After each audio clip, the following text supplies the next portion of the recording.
I stepped out of the office into the night, and immediately the air felt wrong, thicker than usual, almost like it was pressing against my skin. The streets were empty, impossibly empty, even for this late hour. Streetlights flickered in the distance, spilling pale pools of light that barely reached the edges of the sidewalk. I could hear my own footsteps, echoing too clearly against brick walls and closed shop fronts. Something about the echo made me pause. Normally, it wouldn't bother me. Tonight, it made me feel watched. I tightened my jacket and tried to shake the feeling, but it lingered, curling in the back of my neck. The wind whispered through the alleyways, soft but deliberate, carrying faint hints of something I couldn't place. A metallic scent, maybe, or dust from long-forgotten corners of the city. Every few steps, a shadow seemed to twitch in the corner of my vision. I turned, sure it was someone walking behind me, but the street remained deserted. I started my usual route, heading down the long avenue toward the warehouse district. Normally, I'd pass a few night workers, maybe a cab driver parked under a flickering light. Tonight, it was like the city had vanished, leaving only me. The neon signs of closed shops buzzed intermittently, a soft, uneasy rhythm that matched the tightening in my chest. I couldn't tell if it was the night or me, but something felt off.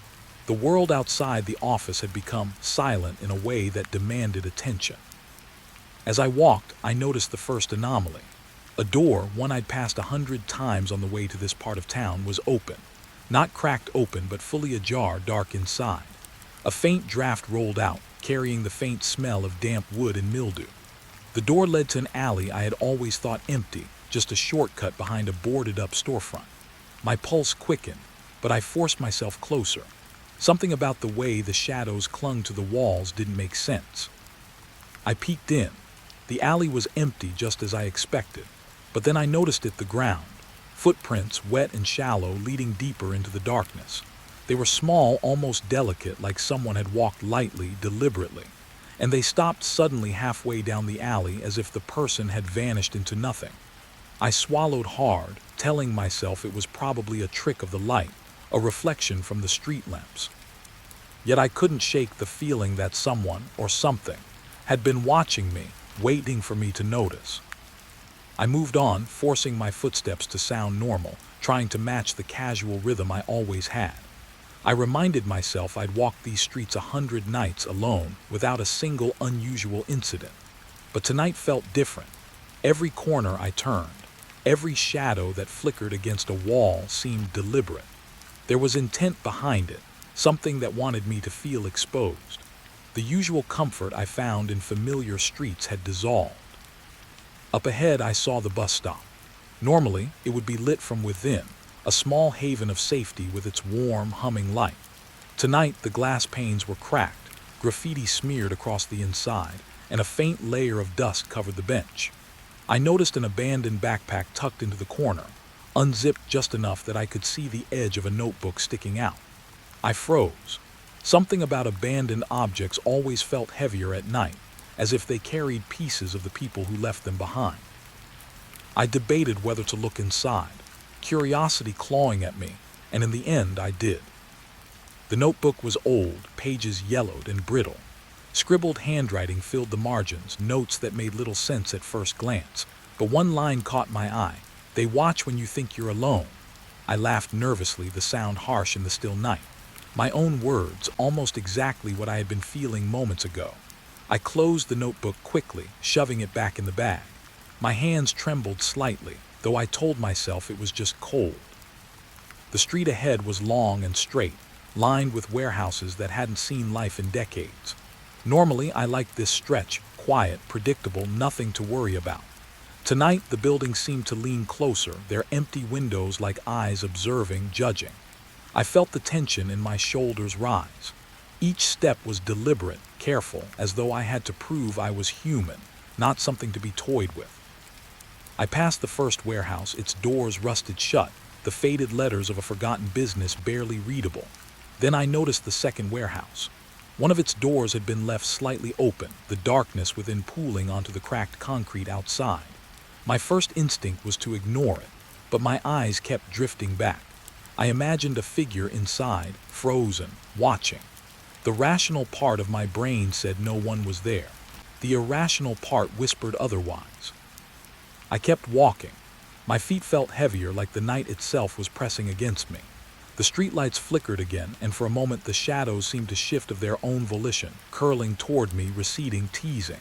A soft noise reached my ears, a low scraping sound, almost imperceptible. I stopped, straining to listen. Nothing.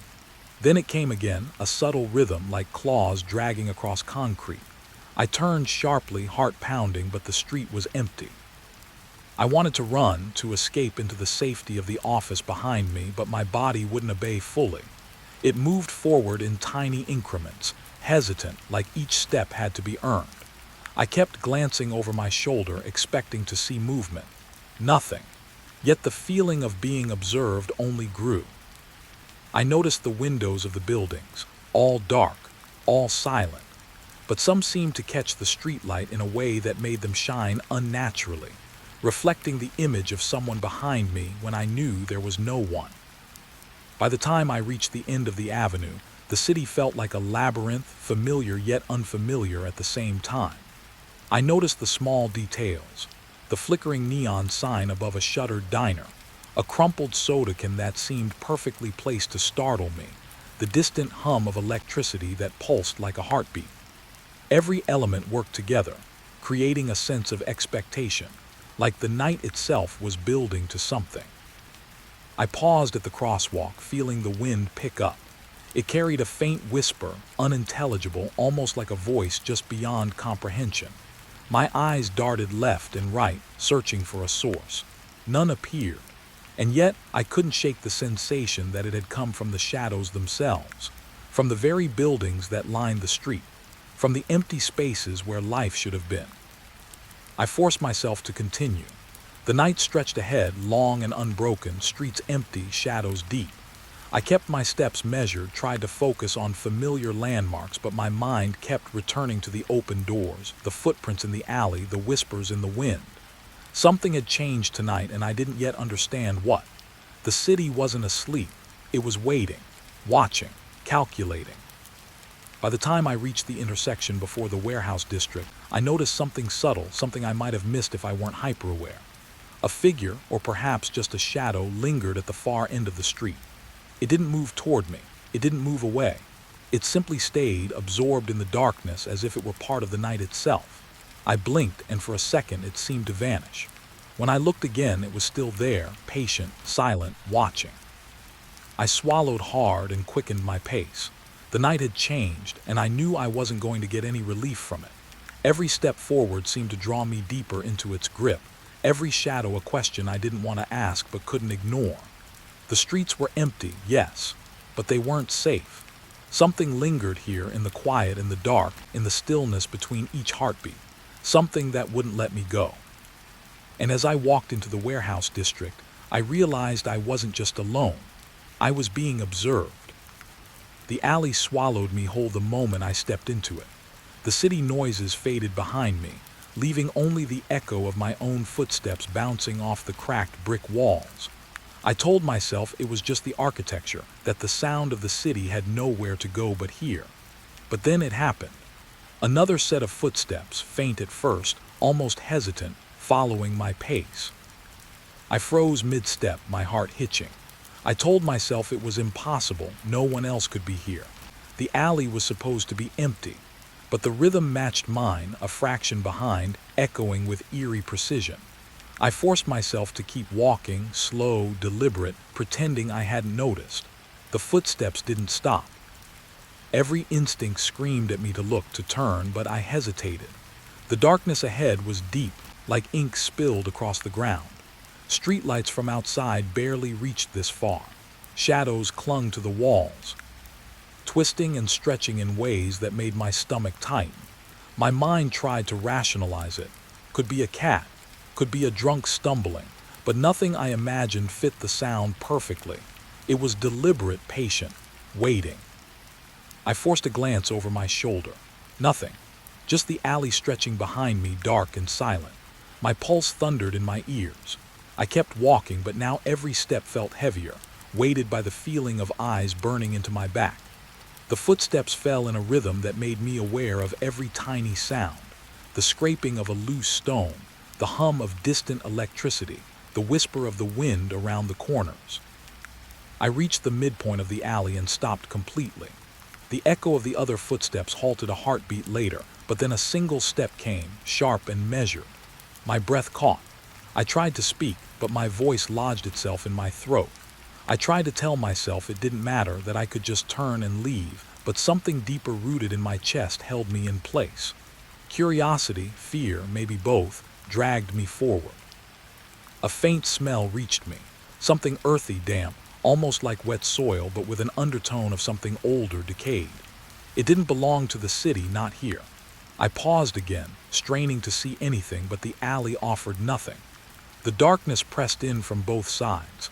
I could hear my own heartbeat now, drumming in a way that seemed loud enough to fill the empty space. Then it happened again.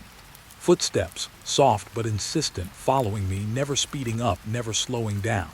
I tried to count them, match them with mine, but my mind faltered. The echo of each step seemed to stretch longer than it should, hanging in the air. I felt trapped in a soundscape that had no origin, no source, only consequence. I risked another glance over my shoulder, just black, just the faint outlines of the walls. But then I noticed something subtle, a shadow where there shouldn't be one, shifting slightly as if it wasn't quite part of the world. My pulse spiked. I wanted to run, but my feet felt heavy, unresponsive, tethered by some invisible cord. A soft scraping sound, distinct from the footsteps, whispered at the edge of my hearing. Something was moving along the wall, something too light to see but too deliberate to ignore. My body trembled, but I forced one step forward, then another. Each movement seemed louder than the last, the sound of my own flesh against clothing somehow magnified in the suffocating dark. The alley twisted slightly ahead, a turn I had never noticed before despite walking this way countless nights. I hesitated at the bend, heart hammering. The footsteps had stopped behind me, or so I thought. Then came a single, deliberate step, echoing my pause perfectly. I swallowed hard. My mind screamed at me to turn, to see what was there, but my body was frozen by a mix of dread and fascination. I tried to convince myself it was a trick of the alley, some strange acoustic fluke. But then came another sound, a soft, dragging noise like fabric brushing the concrete. I wasn't alone. Someone or something was here. It was moving differently from human steps, lighter but unnervingly coordinated. I could feel its attention now, something calculating and patient, yet unseen. I forced another step forward, counting silently in my head to keep control. 1, 2. The alley seemed to stretch longer than before, shadows pooling thicker with each passing footfall. My chest tightened. The sound of breathing, I thought I imagined it at first, brushed against the back of my neck. Too shallow, too rhythmic to be random. Another glance over my shoulder yielded nothing again, but the feeling persisted. Someone was mimicking me, or waiting for me to make a mistake. I walked faster, trying to keep my breathing steady, trying to ignore the creeping panic in my bones. But every corner I passed seemed to deepen the darkness, each shadow folding over itself in ways that didn't make sense. I remembered the old warning from a coworker who had taken this route before. "Alleys at night have memory," he said once. I laughed nervously at the thought, dismissing it as a joke. But now I wondered if he had meant it literally. Did the walls remember footsteps?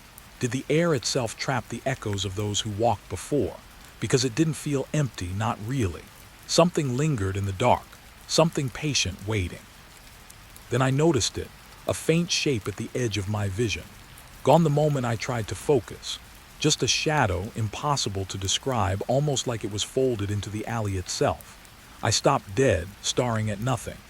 The footsteps behind me had stopped again, leaving a deafening silence. I held my breath, listening. Only the faint hum of distant city life dared to intrude on the oppressive quiet. I forced another step, almost whispering to myself to maintain composure. The sound came again. Footsteps, one after another, deliberate, echoing a fraction behind mine. I quickened my pace slightly, testing if the rhythm would break. It didn't. It matched me exactly, patient, mocking, unseen. My mind raced through possibilities, drunks, pranksters, even stray animals, but none fit. The sound was too intentional, too controlled, too aware of me. My pulse pounded in my ears, a counterpoint to the slow, measured steps that haunted me. And with every passing second, I realized I couldn't outpace it. I could only move forward, deeper into the alley, and hope the darkness didn't decide it was my turn to disappear. I reached the far end of the alley where a faint light spilled from a cracked doorway, offering a sliver of safety. My legs moved mechanically, each step a fight against the instinct to flee blindly. But the footsteps followed to the very edge of the light, then stopped. Silence fell abruptly, thick and suffocating. I didn't dare turn. I just ran, the faint glow ahead guiding me, heart hammering, lungs burning, senses screaming. The alley behind me seemed to pulse with its own life, shadows stretching like fingers, waiting for the moment I would look back. I made it to the street. The normal city sounds returned abruptly, as if the alley had never existed. I gasped for air, leaning against the curb, chest heaving. My hands shook uncontrollably, but the memory of those footsteps lingered, echoing in my mind, each one deliberate, each one patient. And I knew without a doubt that they were still there, somewhere waiting. I was halfway down the block when I noticed it, a flicker against the building across from me. At first, I thought it was a trick of the streetlight, a reflection bouncing off a glass pane. But then it moved again, subtle, deliberate. A shadow, thin and angular, drifting past the window like it didn't belong. My chest tightened immediately. I told myself it was a person, maybe a tenant up late or someone cleaning. But the movement was too unnatural, too fluid to be human. I stopped in the middle of the sidewalk, feeling the chill in the air deepen. The shadow paused as I stared, and for a moment I thought it had noticed me. Then it vanished behind the curtains, leaving the pane dark and empty. My pulse raced, and I found myself whispering, asking if I was imagining things. The city around me felt impossibly still, like holding its breath, waiting to see what I would do next. Curiosity pushed me forward, though my mind screamed at me to turn back. The building was old, abandoned on the upper floors for years. Broken signs warned of no entry and private property, but I couldn't shake the feeling that the shadow was waiting for me to look again. I edged closer, feet dragging softly over cracked pavement, aware of every creak in the ground beneath me. I reached the front of the building, eyes scanning the windows. The shadow had reappeared, this time lower, as if it had moved down a floor in the darkness. I leaned in closer, heart hammering, and noticed the window frame was warped, the glass cracked in a pattern that caught the dim light. There was something inside the room, something that moved with intent, but I couldn't make out details. I tilted my head, squinting. The flicker of the figure was gone again. A faint sound brushed the edge of my hearing, like fingernails dragging across the wood of the window frame. I jerked back instinctively, my stomach knotting. The sound repeated, soft but precise, deliberate. I tried to laugh it off as a rat or the wind, but it didn't feel random. The air smelled faintly of something metallic, coppery. My skin prickled. The city around me was quiet, too quiet, and my own breathing sounded loud. I circled the building slowly, trying to find another vantage point. Windows that should have been dark now shimmered faintly in the dim streetlight. I noticed a movement in the corner of my eye, a flicker again, and turned quickly. Nothing. Only the empty street, the distant hum of electricity, and the occasional flutter of loose paper across the cracked sidewalk. I kept circling, feeling the tension coil tighter in my chest. Then I saw it again. The shadow wasn't just in one window. It shifted from pane to pane, moving impossibly fast for a human. My mind tried to make sense of it, someone with speed, agility, or something else entirely. I swallowed hard, the taste of copper thick on my tongue. The world felt sharper, colors muted, sounds exaggerated. Every small noise, a dripping faucet, a distant siren, hit me like it was magnified tenfold. I pressed closer to the wall of the building, careful not to make a sound. The shadow paused at a window on the second floor. I could see the outline now, tall, impossibly thin, and moving in a way no human could. Its limbs seemed elongated, bending at strange angles like a puppet's. I wanted to look away, to run, but I couldn't. Something about its stillness drew me in, curiosity battling fear. The shadow tilted its head slightly, and I had the sudden, gut-churning impression that it was aware of me. A flicker of recognition, or perhaps malice, passed in the shape's subtle movement. My throat went dry. I stepped back instinctively, my foot scraping against broken glass hidden in the debris of the sidewalk. The sound echoed, and I held my breath. The shadow remained still, silent, observing from its perch. I tried to convince myself it was a trick of light, some optical illusion or reflection. But the way it moved, the way it seemed to anticipate my gaze, that wasn't normal. Something wasn't right. I felt a shiver run down my spine, the kind that starts at the neck and spreads through the bones. My legs trembled, but I forced myself to stay.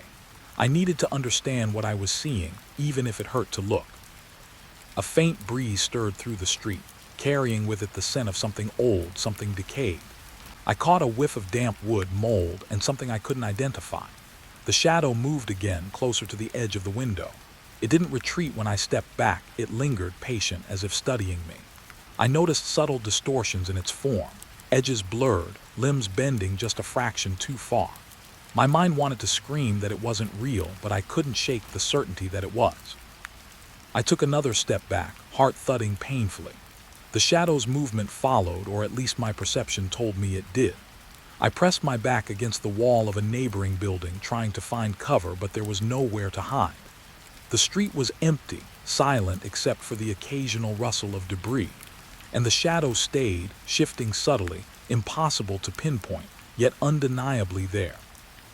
I reached for my phone, hopping for the comforting glow of a screen, but when I turned it on, the light flickered unnaturally, dimming as if the darkness resisted it. The shadow remained, unaffected by my artificial light, unchanged by my presence. My stomach knotted. The city felt like it had disappeared, leaving me alone with something that shouldn't exist. I forced myself to take a deep breath, grounding against the panic that threatened to overwhelm me. Step by step, I edged around the corner, trying to keep the shadow in view without appearing confrontational. The shape seemed to anticipate my movements, shifting slightly whenever I paused. I felt an undeniable weight pressing against my mind, like the night itself had grown sentient. A faint whisper of sound, almost a voice, drifted through the air. I couldn't place the words, if they were words at all. It was as if the shadow was speaking in a language I didn't know, just beyond comprehension. My skin crawled. I realized then that the building wasn't just empty. It was alive in its own way, and the shadow was its messenger. I stepped closer to the corner, trying to peer into the alley behind the building. Something flickered there, too subtle, quick, gone before I could identify it. Footsteps. No. Something lighter, faster, almost intangible. My chest tightened, and I forced myself to keep moving forward, ignoring the instinct to flee. The shadow remained in the window, a silent sentinel, guiding me deeper into the street as if marking a path. The wind picked up slightly, scattering papers and debris. A faint reflection shimmered in the broken glass of the windows, a distorted image of myself, pale and tense. For a moment I thought I saw the shadow behind me in the reflection, moving independently, mimicking my every motion. I blinked and it was gone, leaving only my own distorted reflection staring back. I pressed my hand against the wall, steadying myself. The street felt impossibly long, the buildings looming, shadows pooling and shifting with a life of their own. The sense of being observed didn't fade. It grew heavier with every step. I realized that the shadow wasn't bound to a single wind. It was everywhere, part of the darkness that clung to the city's bones. A sudden flicker of light from a distant street lamp drew my attention. For a split second, the shadow disappeared entirely. Relief hit me like a wave, sudden and shallow, only to vanish as it reappeared in the next window over.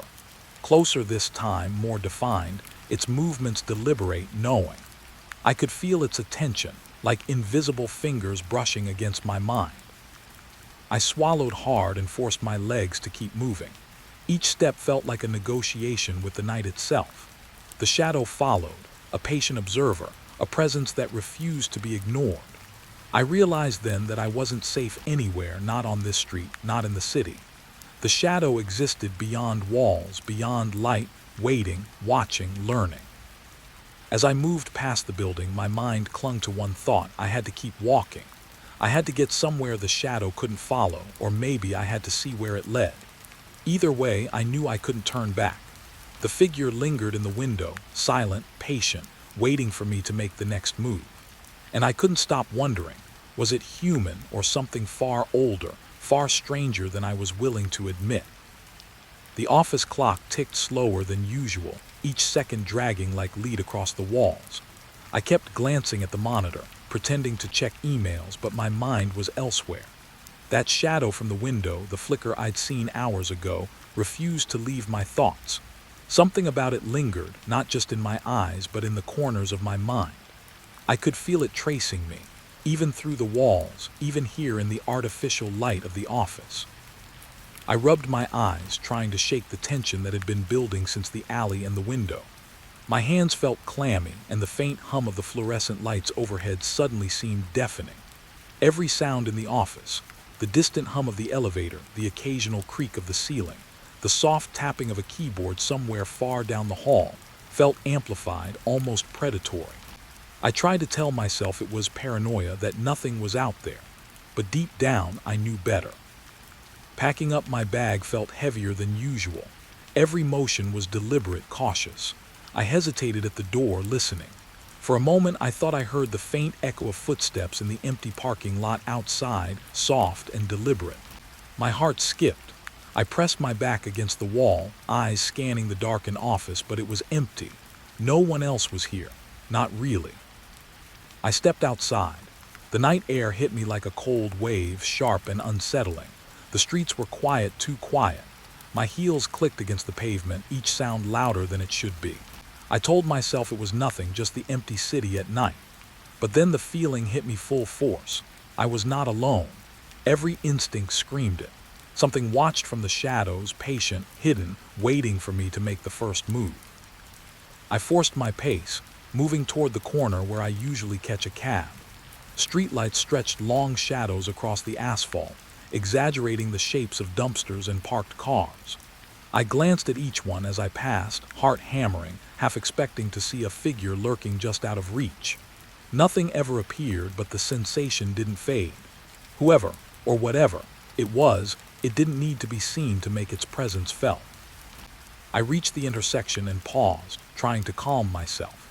The street stretched empty in all directions, but I could feel eyes on me, tracing my every move.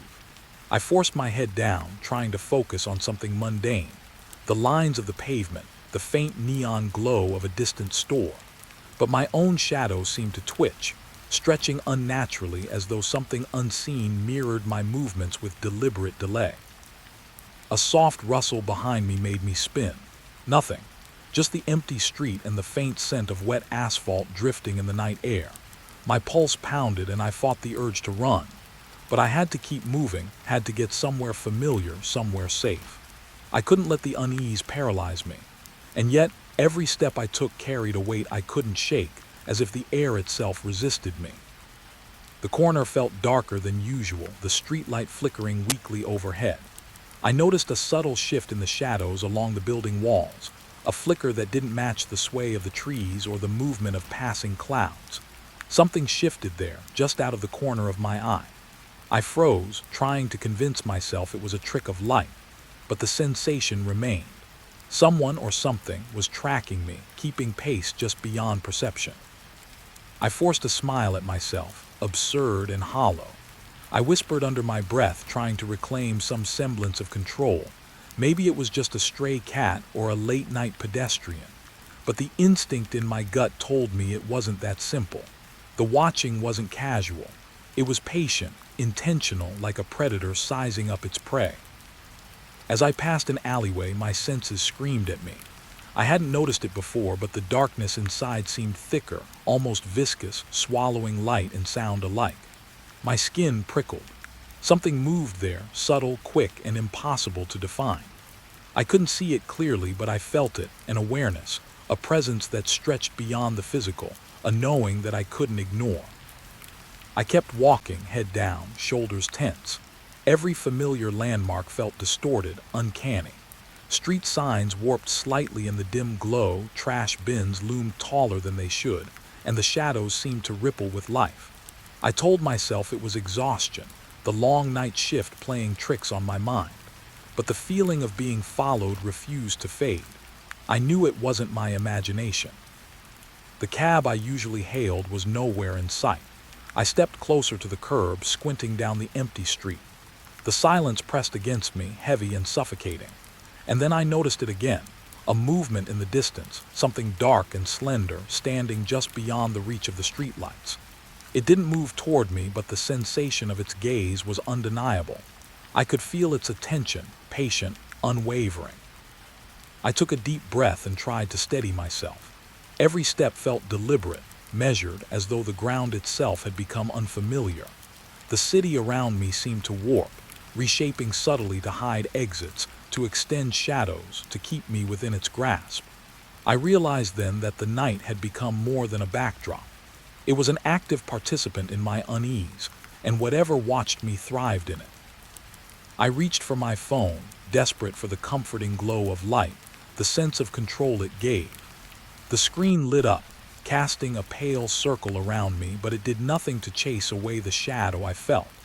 I couldn't see it directly, but its presence was undeniable, brushing against the edge of my awareness, testing the boundaries of my courage. I moved faster now, though not running. Running felt too desperate, too obvious. Step by step, I pushed forward, telling myself I was almost home, that the familiar streets would break the tension. But the awareness didn't fade. I could feel it stretching behind me, coiling around corners, slipping through the cracks between buildings. I wasn't just being watched. I was being followed, studied, cataloged. The faint hum of traffic reached me in the distance, distant but grounding. Relief washed over me for a moment, brief and shallow. I wasn't completely alone. Other people were awake, other lights still burning. And yet the shadow persisted, somewhere just beyond reach, patient, silent, a constant presence at the edge of perception. I turned a corner and paused. A figure flickered in the distance, too fast to define, too subtle to identify clearly.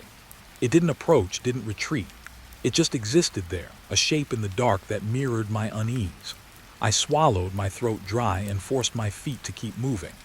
My apartment wasn't far now, just a few blocks away, a place where the lights, the walls, the familiar objects could offer a sense of safety. But even as I moved closer to home, the feeling of being watched didn't fade. It followed, patient, waiting, as though it knew I would look away only when I reached the threshold of my door. And when I finally stepped inside, the familiarity of my apartment offered relief, but only partial. The shadow, the presence, the awareness didn't vanish. I could still feel it lingering outside, stretching across the street, pressed against the glass of the window I'd left behind. I locked the door, double-checked the windows, tried to convince myself I was safe. And for a moment I believed it. But deep down I knew the truth. The night had eyes, and I was being cataloged, studied, traced. I wasn't alone. Not really. And the shadow in the window, patient, deliberate, was only the beginning of what I had yet to understand. I sank into a chair, trying to breathe, trying to settle the tension coiling in my chest. The city hummed faintly beyond the walls, ordinary, mundane, indifferent. But I couldn't shake it. Whatever had been watching me all night hadn't left. It hadn't blinked, hadn't moved on. It lingered, a patient presence at the edge of vision and thought. And I realized with a sudden, gnawing certainty, the night would keep watching me, always. The sign creaked in the wind before I even saw it clearly, swinging on its last hinge like it might fall any second. Neon letters flickered weakly, buzzing, each pulse of light revealing the peeling paint and warped wood of the old motel. Locals whispered stories about this place, hushed tones over coffee, warnings half laughed, half serious, and yet something about it drew me in. The air smelled like damp wood, mold, and something older, something forgotten. I parked my car under the weak glow of a solitary lamp post and let the engine idle. The sound echoed across the empty parking lot, bouncing off the walls like it had nowhere to go. Dust swirled in the beams of light, small motes catching and drifting lazily, almost alive. I stepped out, boots crunching on gravel, and my hands went to my pockets, clutching the keys, my wallet, the small flashlight I didn't know I'd need. Walking up to the main office, I noticed how quiet it was. No hum of a refrigerator, no creak of a fan, just the muted sound of my own breathing and the occasional groan of the old building settling. The door hung slightly off its hinges. I pushed it slowly, almost expecting it to snap back at me. Inside, the reception desk sat under a thin layer of dust, pens scattered, an old ledger open on the counter. Sunlight had long since abandoned this place. Only a pale glow from a single broken lamp touched the pages. I ran my fingers over the dust, feeling the slight stickiness of age and neglect. Every corner smelled like a memory, like someone had left in a hurry and never returned. I thought about the stories I'd heard, guests checking in, checking out, and sometimes disappearing without a trace. I shook my head, telling myself that was nonsense. But even as I said it aloud, I noticed the temperature drop slightly, as though the air itself disapproved of my rationality. The keys rattled in my hand as I approached the counter. A brass tag, tarnished and bent, bore the faded number 7. The locals had warned me about room 7, and yet my feet carried me straight to it. I didn't want to ignore it. Part of me wanted to feel the history of the place, to touch it, to exist in the same space as whatever had lingered for decades. The hallway stretched long and dim, walls lined with cracked wallpaper, patterns curling like dry leaves. My footsteps echoed, the sound bouncing, multiplying, almost as if someone else walked behind me. I paused, listening. Nothing. I forced a laugh, telling myself it was the acoustics, nothing more. But the hair on my neck prickled, a small, insistent warning I couldn't quite interpret.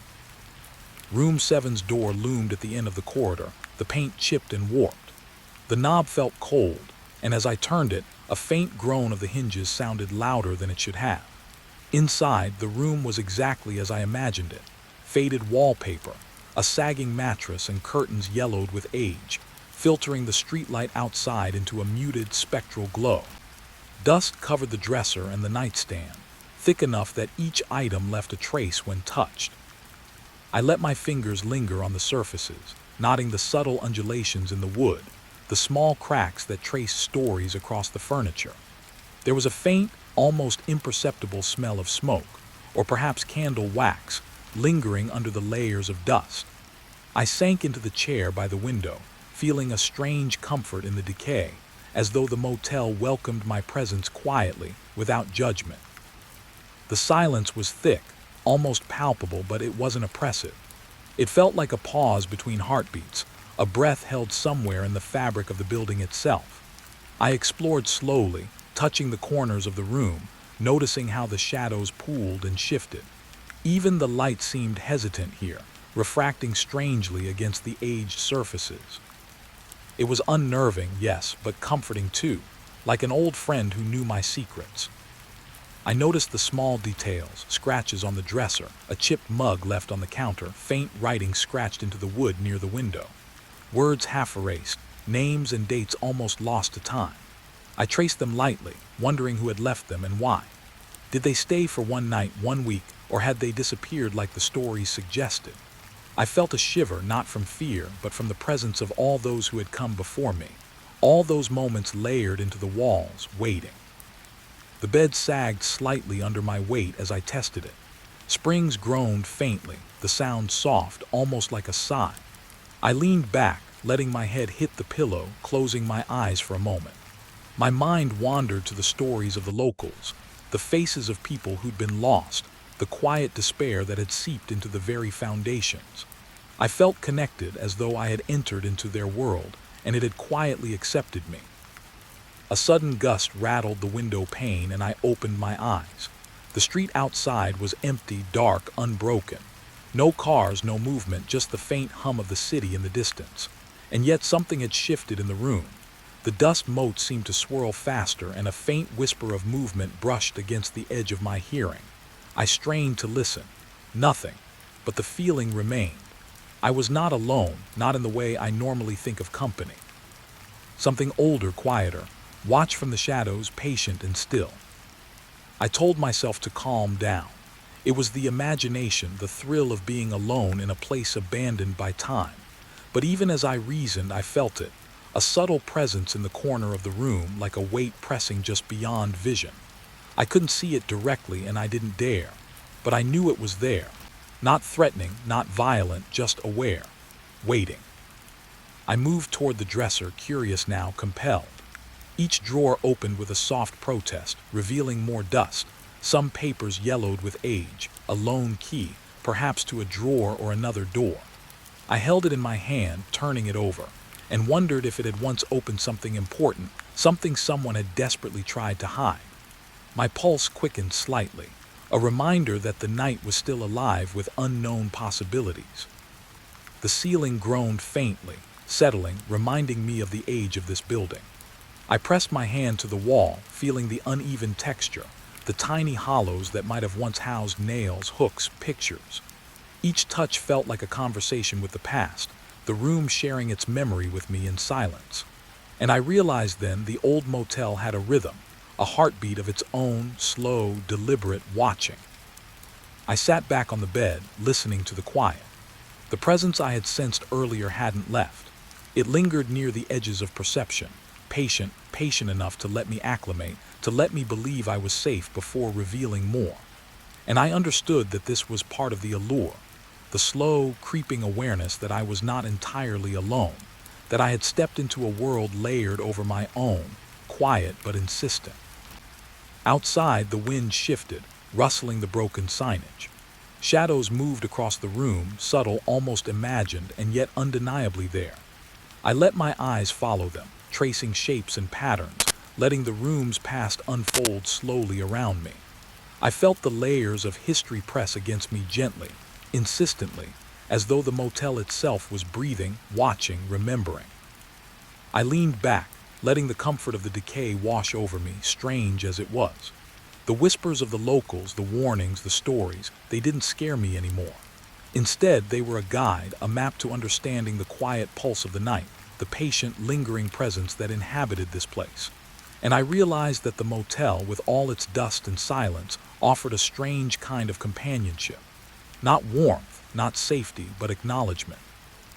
I didn't know what would happen next. The night was still young, and the motel had secrets it hadn't revealed. I felt them waiting, patient, deliberate, and I understood that I had only just checked in. The full experience of this place, its shadows, its memories, and its quiet watchers, was yet to unfold. The moment I closed the door behind me, the air changed. It was heavier, denser, like the room itself had inhaled my presence and refused to let go. I leaned back against the cracked wood, letting my shoulder press into the frame, and I realized I could hear it. The subtle, almost imperceptible creaks of something settling. Not the building, not the wind, something else. Something that had been here long before me, and perhaps would remain long after. The window framed the outside world in a distorted rectangle. The street beyond was empty, quiet, and the faint glow of a distant street lamp painted thin, trembling shadows across the worn carpet. But it wasn't outside that drew my attention. It was inside, in the corners of the room where the light hesitated, where the dust lay thick and undisturbed. There was a pattern in the decay, a rhythm to the neglect. And I felt watched, not in the casual sense of being seen, but as though the room itself had memory and I had just become part of it. I ran my fingers along the edge of the dresser. The wood was cold, almost slick beneath the thin layer of dust, and small scratches marred its surface. Names carved into the finish, dates etched carelessly or in panic. I traced them lightly, feeling a shiver run up my spine. Who had been here? Did they leave voluntarily, or had the room insisted they stay in some other way? The thought was fleeting, yet persistent, lingering in the corners of my mind like a whisper I could never quite catch. The bed sagged in the middle, a hollow depression that seemed to breathe with the same slow rhythm as the floorboards. I sank into it, letting my hands drag across the cracked sheets, and I thought about all the nights this room had witnessed. I imagined people huddled here, bodies twisted against time, eyes wide with the unspoken dread of things they couldn't name. And in that moment I understood. The room had a history, and I was stepping into it carefully, willingly, without knowing if I would emerge unchanged. A faint noise reached my ears. a scraping delicate, almost casual, as if someone had brushed against the wall and moved on. I froze, listening. My pulse thumped in my ears, loud and relentless. The sound came again, slower this time, deliberate, measured. I swung my head toward the corner near the closet. Shadows pooled there, dense and stubborn, resisting the weak lamplight. I wanted to convince myself it was the wind, or the old plumbing, or perhaps just my imagination. But I couldn't shake the feeling that the room had shifted slightly, that it had exhaled when I wasn't looking. I rose carefully, letting my bare feet meet the worn carpet with soft pressure. The air smelled of old wood, faint smoke, and something darker, something metallic, sharp, lingering just beneath my awareness. My hand brushed the wall as I walked, following the faint creaks that had drawn me here. Each step felt like intrusion, like I was disturbing memories I wasn't meant to touch. And yet I couldn't stop. Curiosity pushed me forward, a low hum beneath the rising unease. Near the window, I paused. The glass was streaked and spotted, catching the dim light in a way that made the world outside seem distant, unreal. My reflection was faint, fractured by smudges and scratches. And then I saw it, movement. A shadow at the edge of my vision, subtle, almost polite in its approach. I blinked and it shifted, gone. But the feeling lingered. Someone or something was here, lingering in the edges of perception, observing, patient, almost casual. I turned slowly, scanning the room. The dresser, the bed, the closet, the walls, they all seemed normal. And yet nothing was quite right. The air felt thicker, heavier near the corners. Dust motes moved strangely, as though stirred by some unseen presence. I took a step back, letting the beam of my flashlight dance across the surfaces. Each corner revealed nothing tangible, yet I felt more exposed, more fragile. The room had a weight now, pressing, insistent, and I realized that leaving wasn't an option yet, not while the room held its secrets so closely. I approached the closet cautiously. Its door was closed, but the faintest light seemed to press from beneath it, a subtle glow that wasn't from my flashlight. I hesitated, hand hovering near the handle. The scraping sound returned, lighter this time, almost a caress along the floorboards. I exhaled slowly, reminding myself to breathe, to rationalize, to cling to reality. But when I finally touched the knob, it was cold, unnaturally cold, and I jerked my hand away, startled by the chill that seemed to burn briefly into my skin. Backing away, I glanced at the bed again. Something moved there. Just a flicker, a distortion in the sheets, like a shadow sliding beneath fabric. My pulse spiked, a hot, immediate awareness flooding my senses. I wanted to run, to flee, but curiosity anchored me. I stepped closer, every nerve alert, every breath shallow. The bed was empty. Nothing was there. And yet the sensation remained, of eyes, of attention, of history pressing against me, urging me to acknowledge it. I sat back on the edge of the bed, letting my hands rest on my knees. The room was silent again, but I could feel it, the subtle tension, a waiting energy that pulsed softly like a heartbeat. I realized the room wasn't empty. It never had been. It was alive with the echoes of its past occupants, with fragments of nights long ago, with the quiet, persistent attention of those who had once moved within these walls. And somehow, it seemed to like my presence, as though I had joined an unspoken ritual, acknowledged by those who had never truly left. The window caught my eye again. Shadows shifted across the glass in ways that didn't correspond with the streetlight outside. I leaned closer, tracing the patterns with my fingertips. Each movement seemed deliberate, intentional, like the room was guiding me, showing me something hidden in plain sight. The corners of the ceiling seemed darker now, and I caught the faintest glimmer of movement there, a fleeting suggestion of form, half perceived, almost imagined. I rose, moving toward the window. My reflection stared back at me, fractured and pale. And then in the corner of the glass I saw it, a figure almost entirely in shadow, watching. It didn't move, didn't breathe, just existed. I blinked and it was gone, but I knew what I had seen. It had been waiting, patient, deliberate, not malevolent, not aggressive, just aware. I realized that the room itself was a vessel, holding these presences, and now I had joined their continuum. Sitting back down, I allowed myself a brief moment of calm. The noises had faded, the shadows seemed less intrusive, and I felt a strange comfort in the knowledge that the room held its secrets quietly, without judgment. I could stay here, observe, and perhaps even understand a little of what had come before. The motel had a rhythm, a slow, deliberate pulse that I could feel if I listened closely, and now so could I. But then a soft thump echoed from the corner near the closet. My muscles tensed, heart hammering. I rose slowly, tracing the sound. Nothing, only dust and shadows. And yet the awareness persisted. Something unseen had moved, a presence brushing the periphery of the room. I realized then that this room would not give up its secrets willingly. It would reveal them slowly, deliberately, allowing fear and curiosity to intertwine until I could no longer separate them. I returned to the bed, sitting cross-legged, flashlight in hand, and listened.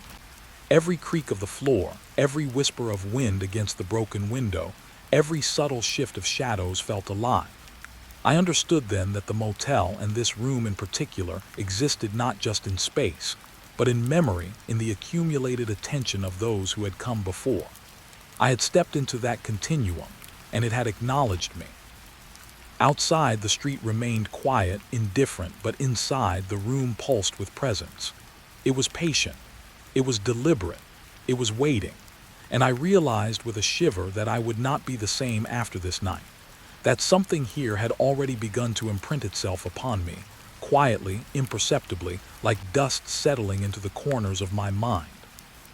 I leaned back against the wall, flashlight dimmed to a soft glow, and let the room envelop me. The faint noises had returned, softer this time, like murmurs of long-forgotten conversations. I listened, letting myself feel part of it, part of the history, part of the slow, deliberate life that had persisted here, unseen but undeniable. I didn't know what the night would bring or what else I might witness, but I knew one thing clearly. I was no longer just a visitor. I had checked in fully, and the room had accepted me.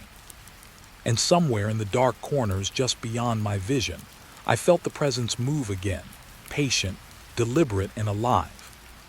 I found the bag almost immediately, shoved into the corner of the hallway, half hidden behind a rotting chair.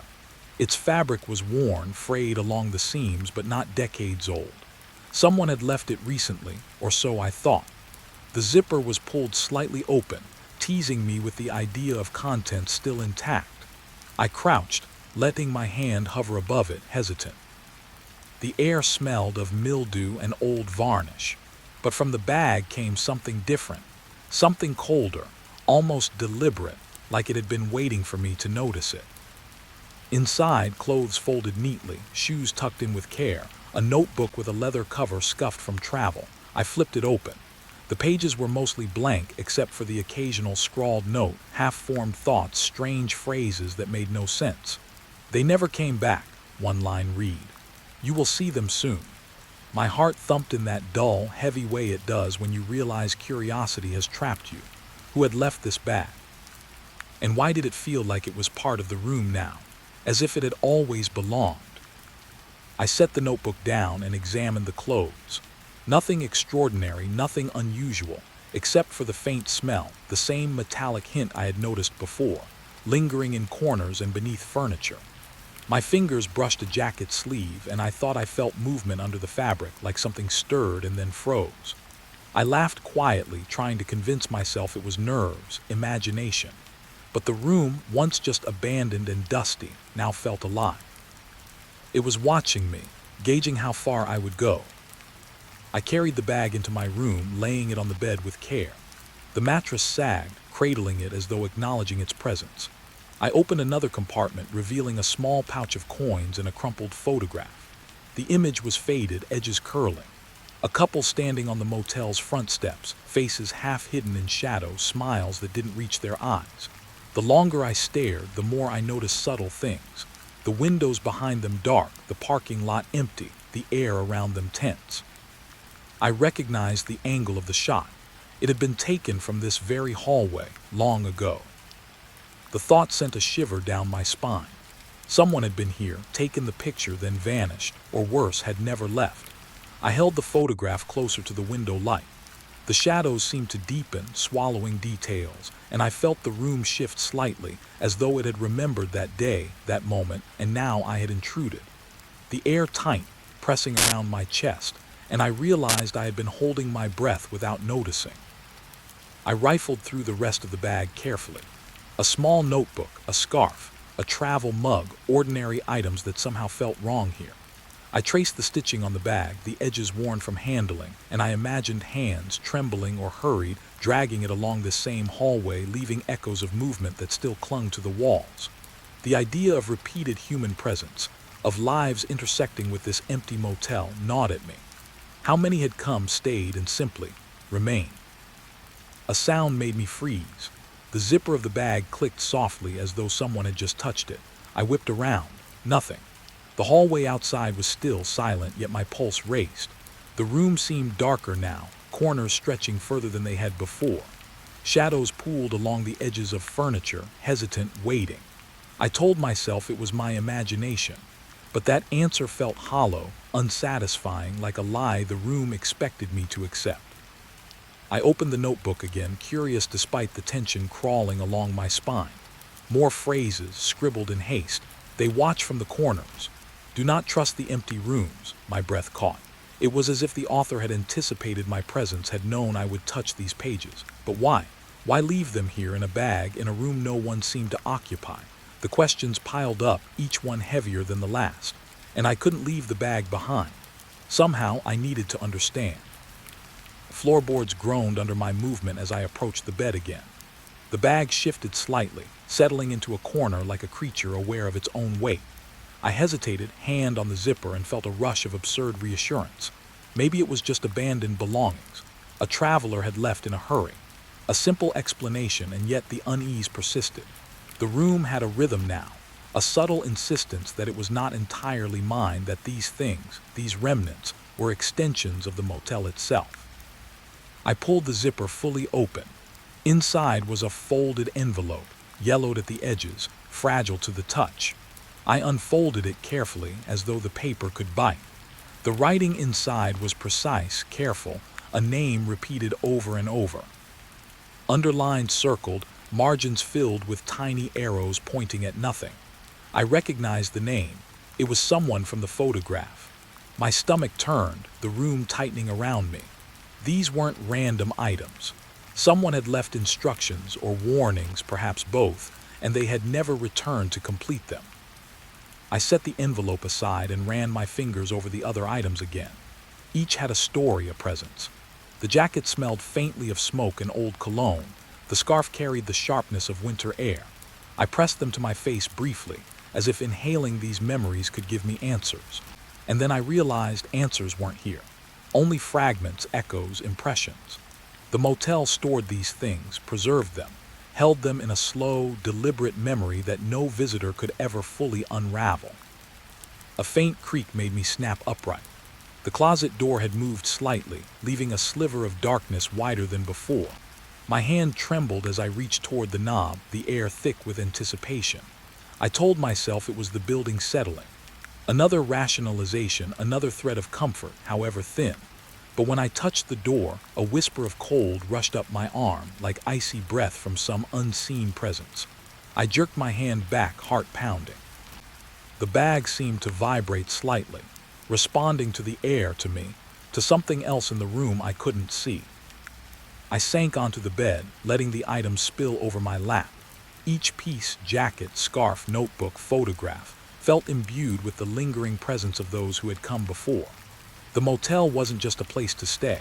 It was a vessel for memory, for attention, for something patient and watchful. I realized that by touching these belongings, I had invited those memories, that presence, to notice me. I was no longer just an observer. I had become a participant. The window caught my attention again. Shadows moved along the glass in ways the streetlight outside could not explain. I leaned closer, tracing the shifting patterns. The faintest suggestion of a figure passed by, almost polite in its hesitation. I blinked and it was gone, but I could feel it, the quiet observation, the patient scrutiny.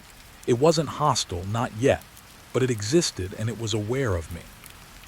I spent hours examining the bag, the envelope, the photograph.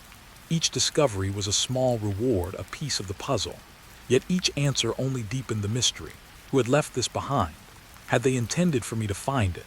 Or was it an accident, another echo in the motel's long, patient memory? I didn't know, and the not knowing was suffocating, almost comforting in its way. It meant the room still held power, still had control, still demanded attention. By the time I laid the items aside, I felt different. The motel had claimed a fraction of me, unnoticed, imperceptibly, and I understood that this night would linger in my mind long after I left. The abandoned luggage forgotten by the world had a story, and I had become a part of it. The room hummed softly, corners deepened, shadows pulsed, and I felt a strange alignment with the place, part curiosity, part dread, part quiet awe. I left the bag where it lay, on the bed, knowing I would return to it. I could feel the pull, the insistence, the slow, deliberate attention that the motel gave to its occupants, past and present. And as I turned toward the door, ready to step into the hallway again, I sensed something new, a weight, a presence just beyond my awareness, shifting closer. I didn't know what it was, but I knew one thing clearly. The motel never forgot, and neither did the things it left behind. I stepped into the hallway, the floorboards groaning under my weight like they were complaining, or warning me. The light above flickered, a lazy, uncertain pulse that made the shadows twist in ways my eyes struggled to track. Every door I passed seemed familiar, though I had never been here before. Yet the angles, the peeling wallpaper, even the faint scuff marks on the floor felt like echoes of memories that weren't mine. The air was heavier than it had been in my room. Dust hung thick, moving sluggishly, disturbed only by my passage. I paused near the end of the corridor, feeling a draft curl around my ankles. A door shifted slightly farther down, as if breathing. My mind told me it was the wind. My gut screamed that this hallway was alive, reacting to my presence, and I couldn't tell which voice to trust. I moved forward, slow, deliberate, counting my steps, listening. The muffled drip of water somewhere behind the walls, a distant creak, the faintest sigh from the floorboards. I told myself it was the building settling, that old motels always made noise at night. But something about the rhythm here wasn't random. The corridor seemed to expand and contract, stretching just long enough to make me hesitate, then snapping back, enclosing me in a space that felt impossibly narrow. A door at the corner caught my eye. Not locked, not unusual in the ordinary sense, yet it hummed with a subtle tension, a vibration I could feel more than hear. I stopped, hand hovering over the handle, fingers trembling despite my attempt at calm. I didn't know why I wanted to enter it, or why fear anchored me in place. The motel had ways of calling, I realized, whispering through empty corridors, enticing with things it promised I shouldn't seek. I passed the door and noticed the walls shifting. The wallpaper, once yellowed and peeling in irregular patches, now seemed patterned, deliberate, lines converging toward the far end of the hallway, pulling my gaze forward toward something I couldn't see yet. The air grew colder, sharper. I pulled my jacket tighter, the fabric rustling too loudly, echoing down the silent corridor. A faint metallic tang lingered in my nose, like old coins left too long in a forgotten drawer. I rounded a corner and nearly stumbled. The hallway had changed. The floorboards under my feet were straighter, newer, cleaner. The flickering light above steadied, brightening with a false certainty. For a moment I felt relief, a trick of the motel teasing me into comfort. But the walls, oh, the walls, they didn't belong. The peeling patterns, the chipped paint, the familiar decay, gone, replaced with smooth surfaces, pale and unbroken. It was impossible, yet there it was. A low hum began, almost imperceptible at first. I stopped moving, straining to hear. It rose, subtle, like the vibration of metal under tension. The doors along the hallway shifted slightly, as if breathing in sync with the hum. One door at the far end quivered more than the others, drawing my gaze. I blinked, and it was closer than before, impossibly so, as if the corridor itself had rearranged in a slow, deliberate rhythm. I stepped back instinctively. The door didn't change. The hallway didn't feel stable. My reflection caught in the tarnished doorknob, my face pale, tense, eyes wide, but something in the reflection seemed off. The shadow behind me lingered a second too long. I whirled, nothing there. The corridor stretched again, a subtle distortion at the edges of my vision. I could feel it. The motel wasn't just space, it was intention, observing how I moved, learning how I reacted. I pressed onward, each step measured. My shoes scuffed the floor, a jarring, abrupt sound in the thick silence. A corner ahead shimmered, light bending strangely, and I realized the corridor was no longer straight. I could have sworn I had passed this exact turn before. I stopped counting steps. It was pointless. Distance and direction were lies here. A faint smell reached me: smoke, decayed paper, something iron-rich like dried blood. I sniffed cautiously. The scent was stronger at one side of the corridor, near a wall with a faded stain I hadn't noticed before. It looked like a handprint pressed into the plaster long ago, faint and ghostly, yet I could feel the texture under my eyes as if it wanted me to touch it, to acknowledge it. My hand hovered near it instinctively, then dropped. I moved again, slower now, more deliberate, noticing details I hadn't before. The ceiling fan turned too slowly, as if resisting the corner's pooled shadows thicker than logic allowed, and the faint echo of my own breathing didn't match my steps. It was ahead, behind, and beside me simultaneously, the corridor folding in impossible ways. I realized my pulse had slowed, not from calm but from cautious vigilance. I had to move, had to see, yet the hallway demanded my hesitation. Another door shivered. I heard a faint creak, a drag like something heavy being shifted inside. My imagination screamed, but curiosity won. I reached for the handle. It was cold, colder than metal should be, like the breath of a living thing. My reflection in the tarnished knob wavered, elongated, a slow stretch upward. My pulse hammered. I twisted the handle slowly. Nothing. The door didn't open, but the air changed. It thickened, pressing into my lungs, and the hallway seemed to exhale around me. I could feel the motel's attention shift, tracking me, aware of every hesitation, every step. I turned to leave, only to realize the hallway had stretched again. The corner I had passed, where the faint handprint was gone. Instead, smooth walls extended endlessly. I could feel my stomach drop. I took another step. Something in the distance shifted, subtle, a blur at the edge of vision, a movement that didn't belong. I blinked. The figure wasn't there, but I could sense it, aware I had seen too much. The corridor's hum pulsed in tandem with my heartbeat, a rhythm I couldn't escape. I pressed forward, ignoring the rising nausea, the cold sweat. Every instinct screamed to leave, but something deeper demanded I continue. Another shift, this time closer. The hallway folded again, subtly. I realized the motel didn't just observe. It manipulated space, time, the very perception of distance. I could feel my mind bending, trying to make sense, to impose order, but the hallway resisted. I understood with a clarity that made my chest tighten, that the motel wanted me unsettled, aware, tethered to its rhythms. I paused near a light fixture, the bulb flickering in slow, deliberate flashes. In one pulse I saw it, a shadow passing along the wall behind a door I hadn't noticed before. Not fully human, not fully light, a vague shape hovering just beyond perception. I blinked. Gone, but the residue of it lingered, a prickling sensation on my neck and spine. I shivered. The corridor wasn't empty. Never had been, never would be. I pressed onward cautiously, feet dragging. Each door, each shadow, each shift of the floor and walls drew me deeper into the motel's patience. I felt a strange combination of fear and fascination.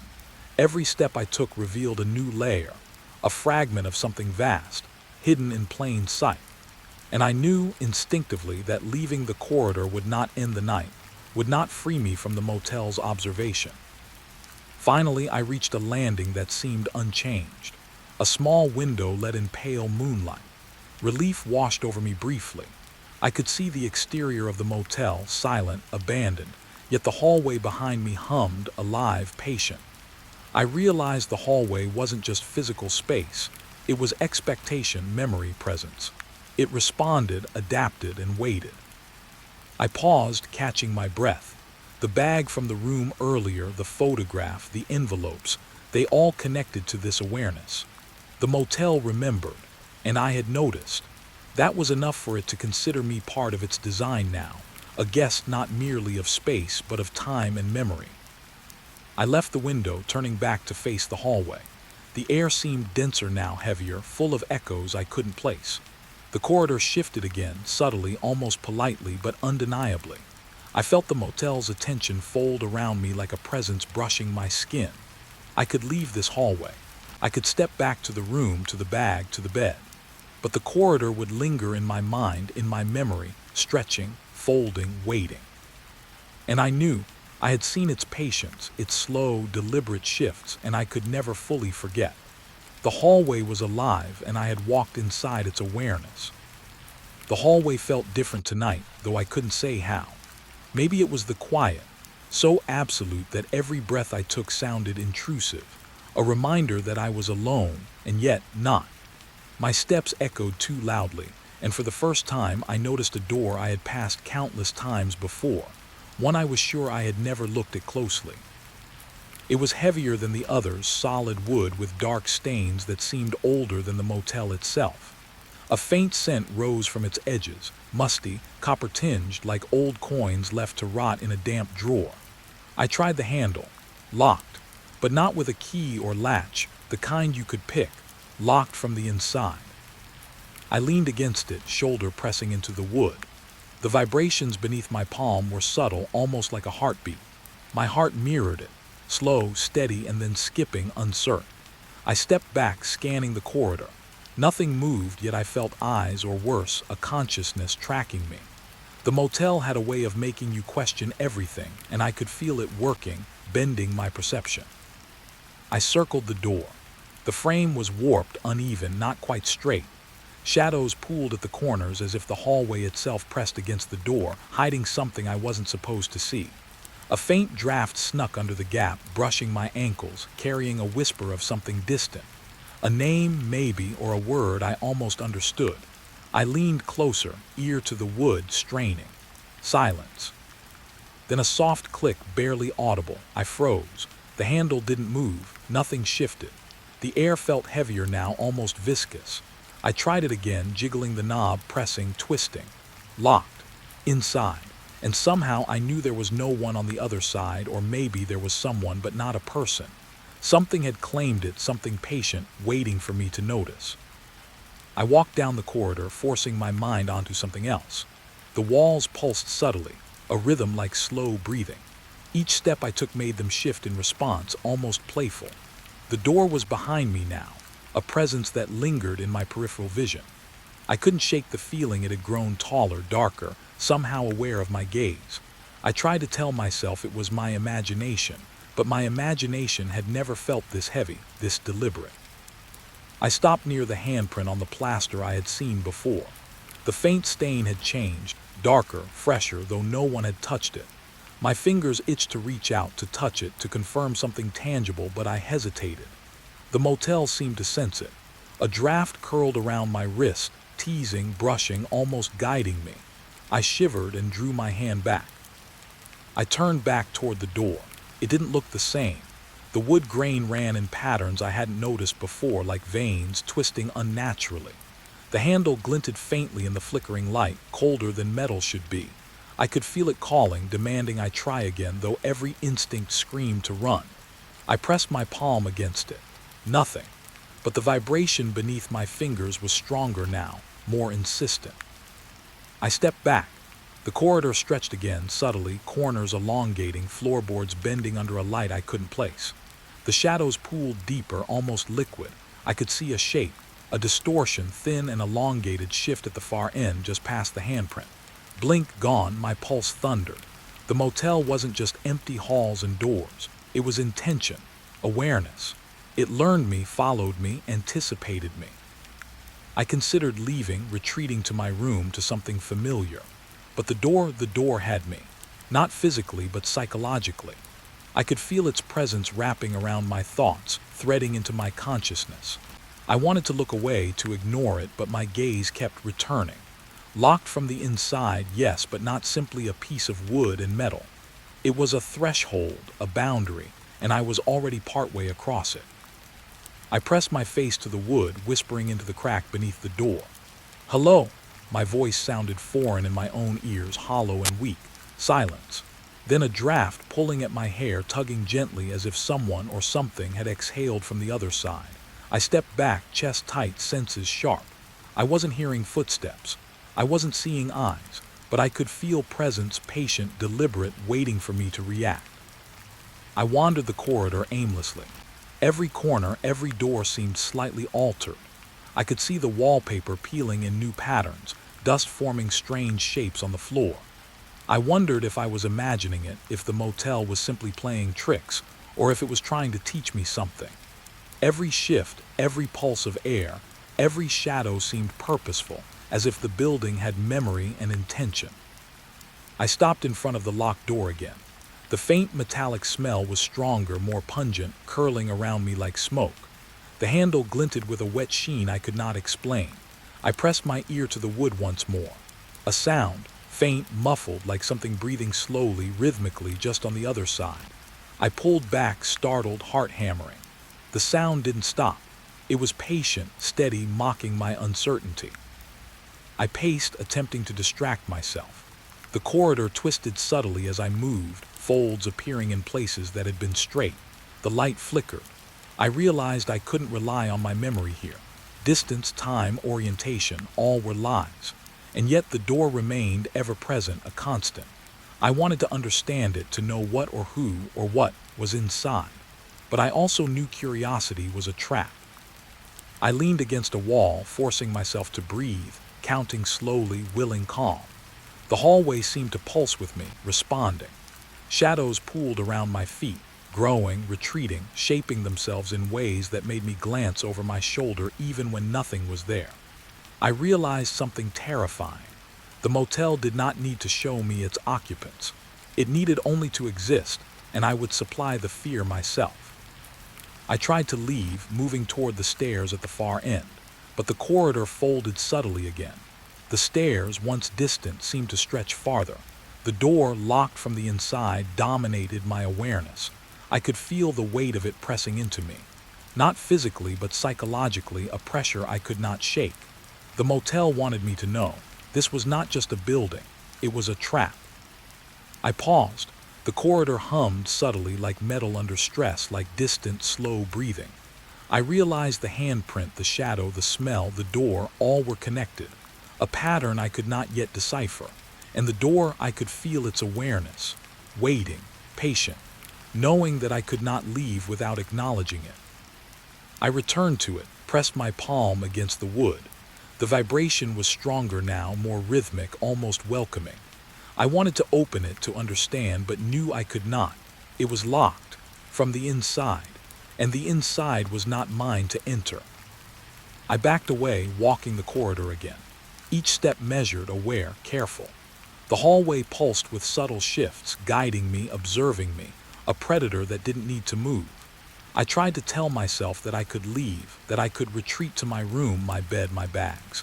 But the awareness lingered.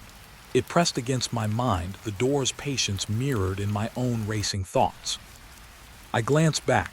The door didn't change, but it had presence. A shadow flickered at its edge, impossible to describe, just a hint, a suggestion of something waiting. My chest tightened. I realized I would leave this hallway changed. The motel had claimed a piece of my attention, my mind. I could walk away physically, but psychologically I was already inside. I took a step forward, then another, packing, searching for an escape I could not find. The air thickened, cold, pressing against my skin. My reflection in the tarnished doorknob shimmered, elongated, and I saw myself not as I was, but as I would be if I stayed too long. The corridor pulsed with understanding. The door was a threshold, and I had crossed it with my awareness. Time became irrelevant. I walked, paused, turned, retraced steps that led nowhere. The door waited, always, locked from the inside. Not by key, not by latch, but by something far older, far slower, by intention. And in that hallway, in the silence that had become oppressive, I understood something. Escape would not end the night. Understanding would not free me. The motel had folded me into its rhythm, and the door, locked, patient, insistent, was a reminder. There would always be a threshold I could not cross, a boundary I could never fully comprehend. I stopped. The corridor stretched, the shadows deepened. I felt confined, though I had walked freely. I realized the fear was not of the door itself, but of the understanding. The motel was patient. and I was caught in its attention. I turned back once more, staring at the door. Nothing moved, yet I could feel it alive, aware, waiting, locked in. And I knew in the deepest part of my mind that leaving the corridor would not free me from this awareness. I could leave, but the sense of confinement would follow, always patient, unyielding. I had never really noticed the house next door until it started to matter. It had been empty for decades, or at least that's what everyone said. People in my neighborhood whispered about it, the way you whisper about things that make you uneasy, the kind of stories that curl in your stomach. I thought it was just the usual old house paranoia, until the night I heard the whispers. It was a subtle sound at first, almost imperceptible. I was lying in bed, the streetlights painting pale stripes across my room, and then I heard it soft, a breath of a voice, like someone murmuring secrets too small for me to catch. I sat up, listening, heart pounding. The house was empty, everyone said so, and yet the whispers came from somewhere just beyond the glass. I got up and pressed my hand against the window. The air was cold, carrying that faint scent of damp wood and decay. The house sat there, crooked and silent, the paint peeling in long strips like dead skin. The windows were dark, black mirrors that reflected nothing but shadows. And yet, I could feel something watching me, even as I looked away. At first, I tried to rationalize it. Wind in the broken shutters, animals moving inside, my imagination playing tricks, but the whispers didn't sound like the wind. They were deliberate, subtle, curling into words that almost made sense if you squinted at them in the mind. Sometimes I thought I heard a name, my name, folded into the sigh of the night air. I found myself staring at the house more often, from my porch, from the street, even through the blinds of my own windows. The house was changing subtly. Shadows pooled in corners where there shouldn't have been any. Windows that I knew had been boarded now looked clear, but when I blinked, the glass reflected only black. Sometimes I swore I saw movement, flickers of shadow slipping behind the curtains. One night I heard the whispers more clearly. I had been packing my room, restless, when they became urgent, almost insistent. I stepped outside barefoot, and the air pressed against my skin like it wanted to slow me down, make me notice. The house loomed over me, silent, yet alive in a way I couldn't describe. My pulse raced. I took a step closer. The front yard was overgrown, tangled with weeds that clawed at my ankles as I moved. The porch sagged in the middle, the wood groaning under the weight of decades. I leaned over the railing, trying to see inside. The windows were dark, but a faint shimmer ran along the glass, like a reflection of something just out of reach. And then I heard it again, the whisper, sharper this time, like someone speaking right behind me. I spun around. Nothing. Only the night, the street, and my own shadow stretched thin on the cracked sidewalk. My stomach clenched. I told myself to breathe, that I was imagining things. But the air seemed heavier now, carrying faint murmurs I couldn't explain, brushing against my ears, my neck, curling around my senses. I began to notice the details, the small things that didn't make sense. A door on the side that had always been locked was slightly ajar. A window latch that I knew didn't work now clicked softly when I touched it from the outside. The shadows inside moved independently of the light. The house wasn't empty, not in the way we think of empty. It was filled with something patient, quiet, waiting. Some nights I stayed in my room, staring out the window, unable to look away. I could see shapes behind the curtains, almost human but wrong in subtle ways. Their edges blurred, twisted, and always the whispers followed me.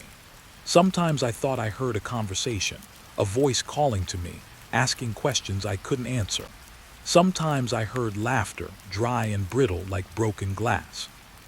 I tried to leave my curiosity alone, to ignore it, but the house has a way of creeping into your thoughts. I would be walking down the street, and I'd notice it from a corner of my eye, its crooked roof cutting the sky. The air around it seemed colder, heavier. The whispers would prick at the edges of my mind, soft as a lover's murmur, insistent as a warning. One night, emboldened or foolish, I climbed the porch steps. The wood groaned beneath my weight, the railing splintered under my hand. I pressed my palm to the door. Cold, too cold, It seemed to draw the heat from my skin, my bones, until I was trembling. The whispers swirled around me, rising and falling, circling, but not forming words I could understand. Or maybe I understood them too well. I backed off, heart hammering. The street was silent, but the house, it had changed. A window on the second floor shifted slightly. Something peered out, a shadow that didn't match the shapes of furniture inside. My stomach twisted. I wanted to run, but I couldn't. My feet felt glued to the cracked sidewalk, my eyes fixed on the faint movement behind the glass. Over the next few nights, I became obsessed. I would watch from my window, waiting for the whispers, tracing the subtle movements of the curtains, the shadows, the way the moonlight fell on the house. The whispers became clearer, more deliberate, like a thread I could follow, leading me closer without revealing what waited at the end.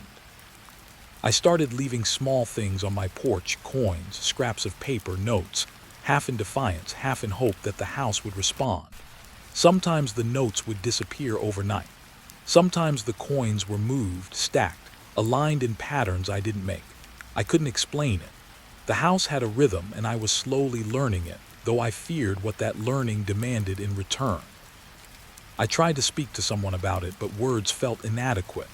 People laughed politely, told me old houses make sounds, play tricks. Maybe they were right. Maybe the whispering was only in my head. But even as I nodded, I felt the cold press of awareness from next door. Empty houses don't watch you.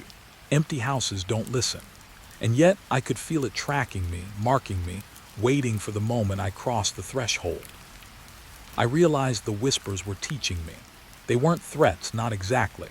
They were subtle, insidious, teaching me to notice, to see the shifts in the shadows, the distortions in light. I began to recognize the patterns, which windows reflected, which doors moaned, which floorboards groaned under imaginary footsteps. The house spoke without words, shaping my perception, bending reality just enough to make me doubt myself. One night I stood on the sidewalk, staring at the dark windows. The whispers swirled around me, a chorus of intentions, none human, and I realized something. The house wasn't empty. It had never been empty. It had been waiting for me, or for someone like me, patient, calculating, imperceptible, and I had answered. I didn't know what would happen next. I only knew that each night, each whisper drew me closer.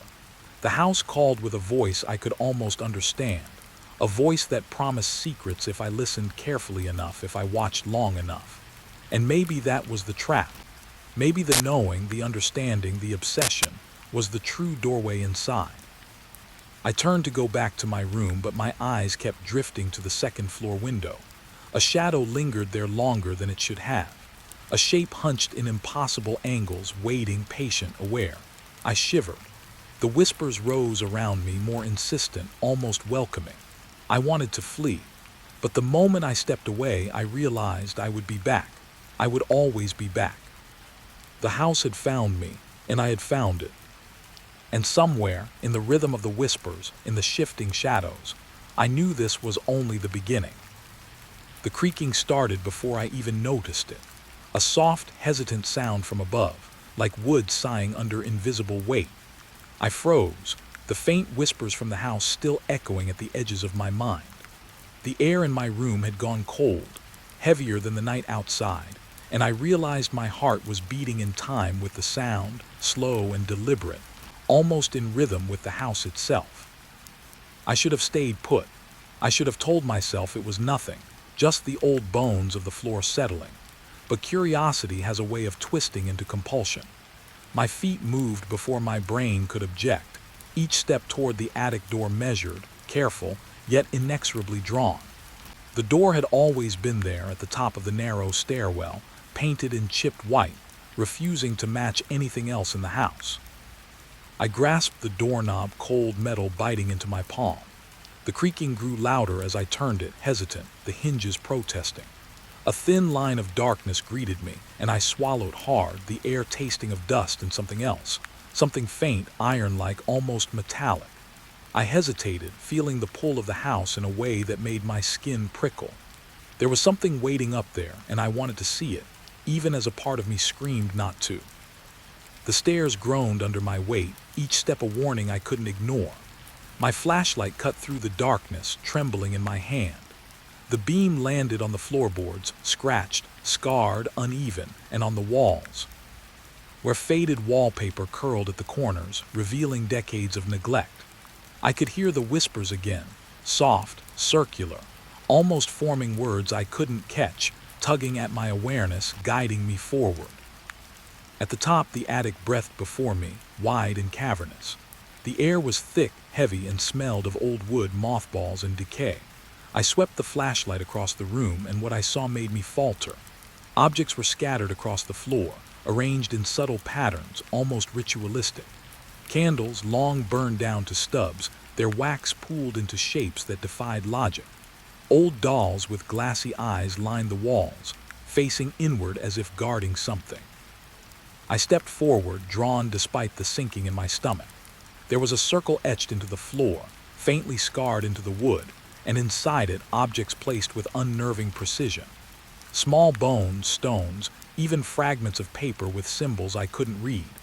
I crouched, breath caught in my throat, running my fingers along the edges. The arrangement was meticulous, deliberate, and I realized with a chill that someone had been here recently. A sudden shift in the shadows made me spin. The corner of the attic seemed darker than it should, a pool of absence that swallowed the flashlight's beam. I told myself it was the angle, the play of light, but then I heard it, the faintest whisper, almost a sigh, right behind me. I froze, holding my breath. It was a sound that belonged to the house, not any human, and yet it carried intent. I tried to rationalize it, maybe a rat, maybe wind through the loose boards. But the objects, the deliberate arrangement, the whisper, none of it was accidental. Someone had been here or something.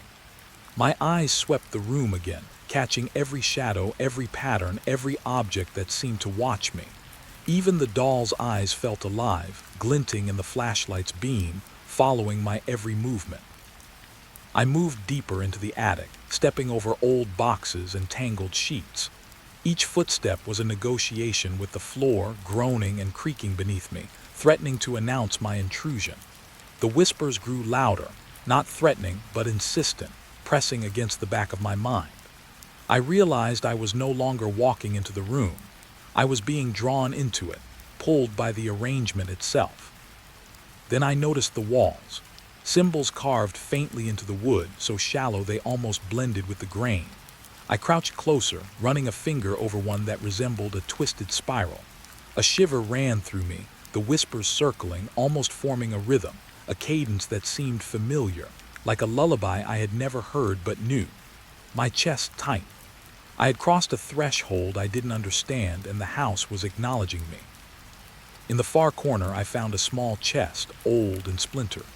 The lock was broken, hinges rusted, but inside were more fragments. Candles, dried herbs, pieces of paper with illegible handwriting, tiny trinkets that didn't belong to anyone I knew. I lifted one, a small carved figure, and felt a subtle vibration under my fingers like it held a memory, a pulse. The house seemed to hum beneath it, responding. I dropped it immediately, startled by my own reaction. The whispers shifted again, a chorus that seemed to circle the attic, no longer faint but pressing, brushing against my consciousness. I realized the house was alive in ways I had never imagined. It wasn't just a structure. It was a presence, patient and calculating, shaping perception, testing me. I felt both small and exposed, a visitor in a place that didn't belong to the living. I backed toward the stairs, the circle of objects still in my sight. That was when I saw the movement again, subtle but undeniable, a shadow shifting against the far wall. Not cast by any light I knew, not by the flashlight. I froze. The whispers hushed for a heartbeat, then surged, urgent and insistent. I felt a gaze upon me, unseen, yet palpable, pressing against my spine. My fingers trembled on the railing, gripping the stairs as I considered leaving. And yet something kept me rooted. There was knowledge here, a secret the house wanted me to see, though it offered no explanation, only glimpses, threads I could barely grasp. The arrangement, the carvings, the pulse of the objects. It was a language, a code, and I was being taught to read it slowly, unwillingly. I glanced back one last time. The shadows receded, but the whisper lingered, curling around my ears like smoke. The objects on the floor seemed unchanged, yet I knew they were waiting, watching, aware of my understanding growing. The attic exhaled behind me, a subtle sigh that pressed against my senses, leaving me with a question I couldn't answer. Had I entered this space, or had it entered me? The stairs groaned as I descended, each step a negotiation with gravity, with reality. The house seemed to stretch and shift subtly, angles that weren't there before, shadows that lingered too long. My mind reeled, trying to reconcile the rational with what I had just witnessed. The attic was a repository, a vault, a place where intent had lingered for decades, and I had touched it. I had acknowledged it. Back in my room, the whispers didn't stop.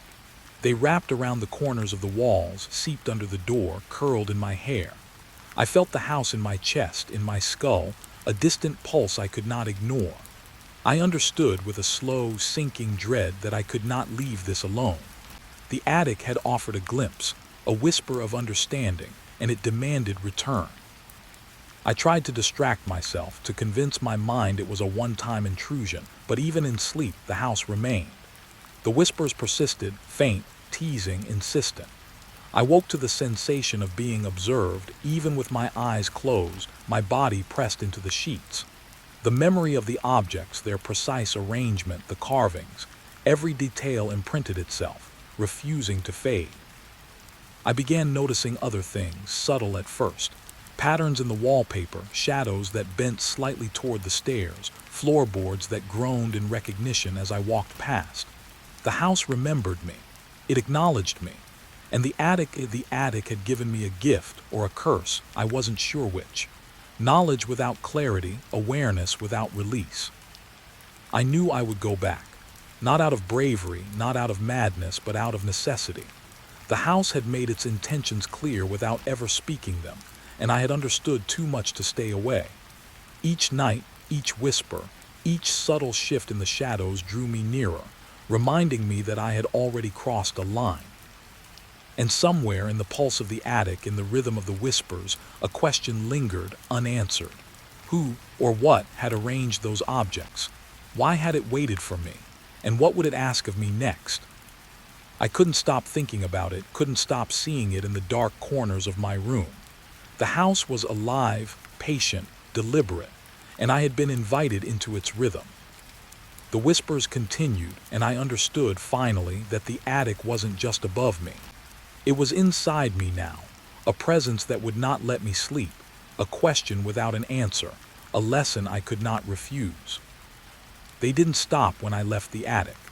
The whispers followed me down the stairs, curling around the corners of the hallway, brushing against my ears, soft and insistent, like a thread I couldn't untangle.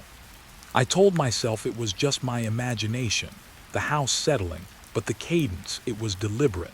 A rhythm I felt more than heard.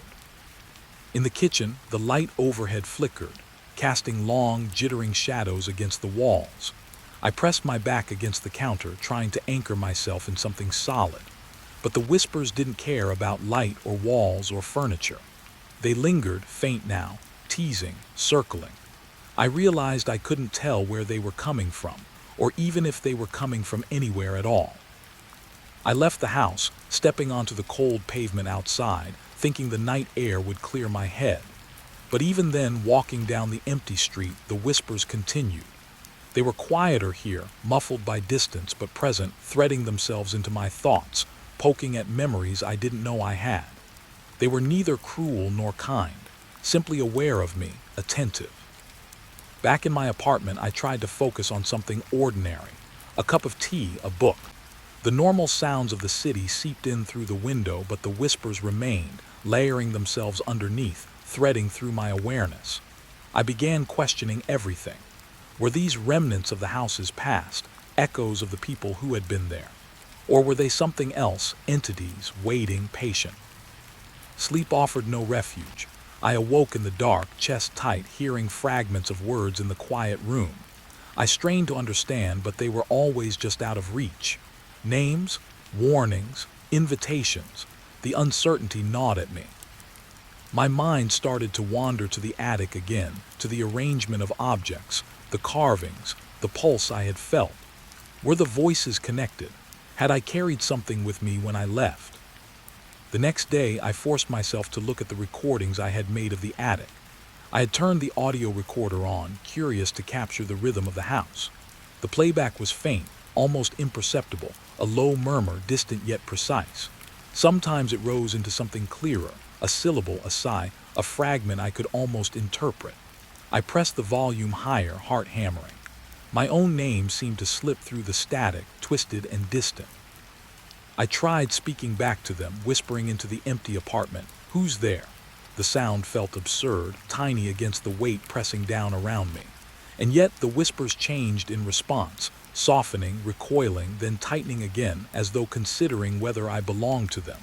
The thought made my skin crawl. I had crossed a threshold. I had acknowledged the presence, and now it acknowledged me. In the days that followed, I noticed small things. Objects slightly shifted from where I remembered leaving them. A chair tilted differently. A book cover opened to a page I hadn't touched. I thought about the attic, about the deliberate arrangements. The house had a memory, and perhaps so did whatever followed me. I felt watched even when I was alone. I began tracing the whispers. Sometimes they led me to corners of rooms I had ignored, places where shadows pooled unnaturally. I discovered marks on the floorboards, faint scratches that hadn't been there before, spirals and lines that mirrored the carvings in the attic. The house's language had extended beyond its walls, following me, shaping the space I inhabited. One evening, as dusk bled into the apartment, I caught a whisper that didn't belong to the house. It was clearer, sharper, a voice I recognized but couldn't place. It called my name softly, urgently, insistently. I froze. The air thickened, the room dimmed, and I realized I could feel it in my chest, a pressure, as if the voice was reaching for something inside me. I stumbled back, almost tripping over the rug, and the whisper vanished. I wondered then, was it memory or entity?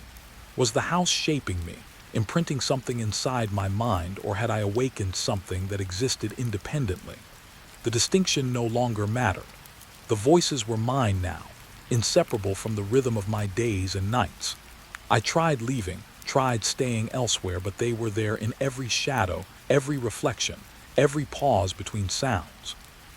I started keeping a journal, writing down every syllable I thought I heard. Names, phrases, patterns that repeated. The process helped slightly, giving form to the chaos.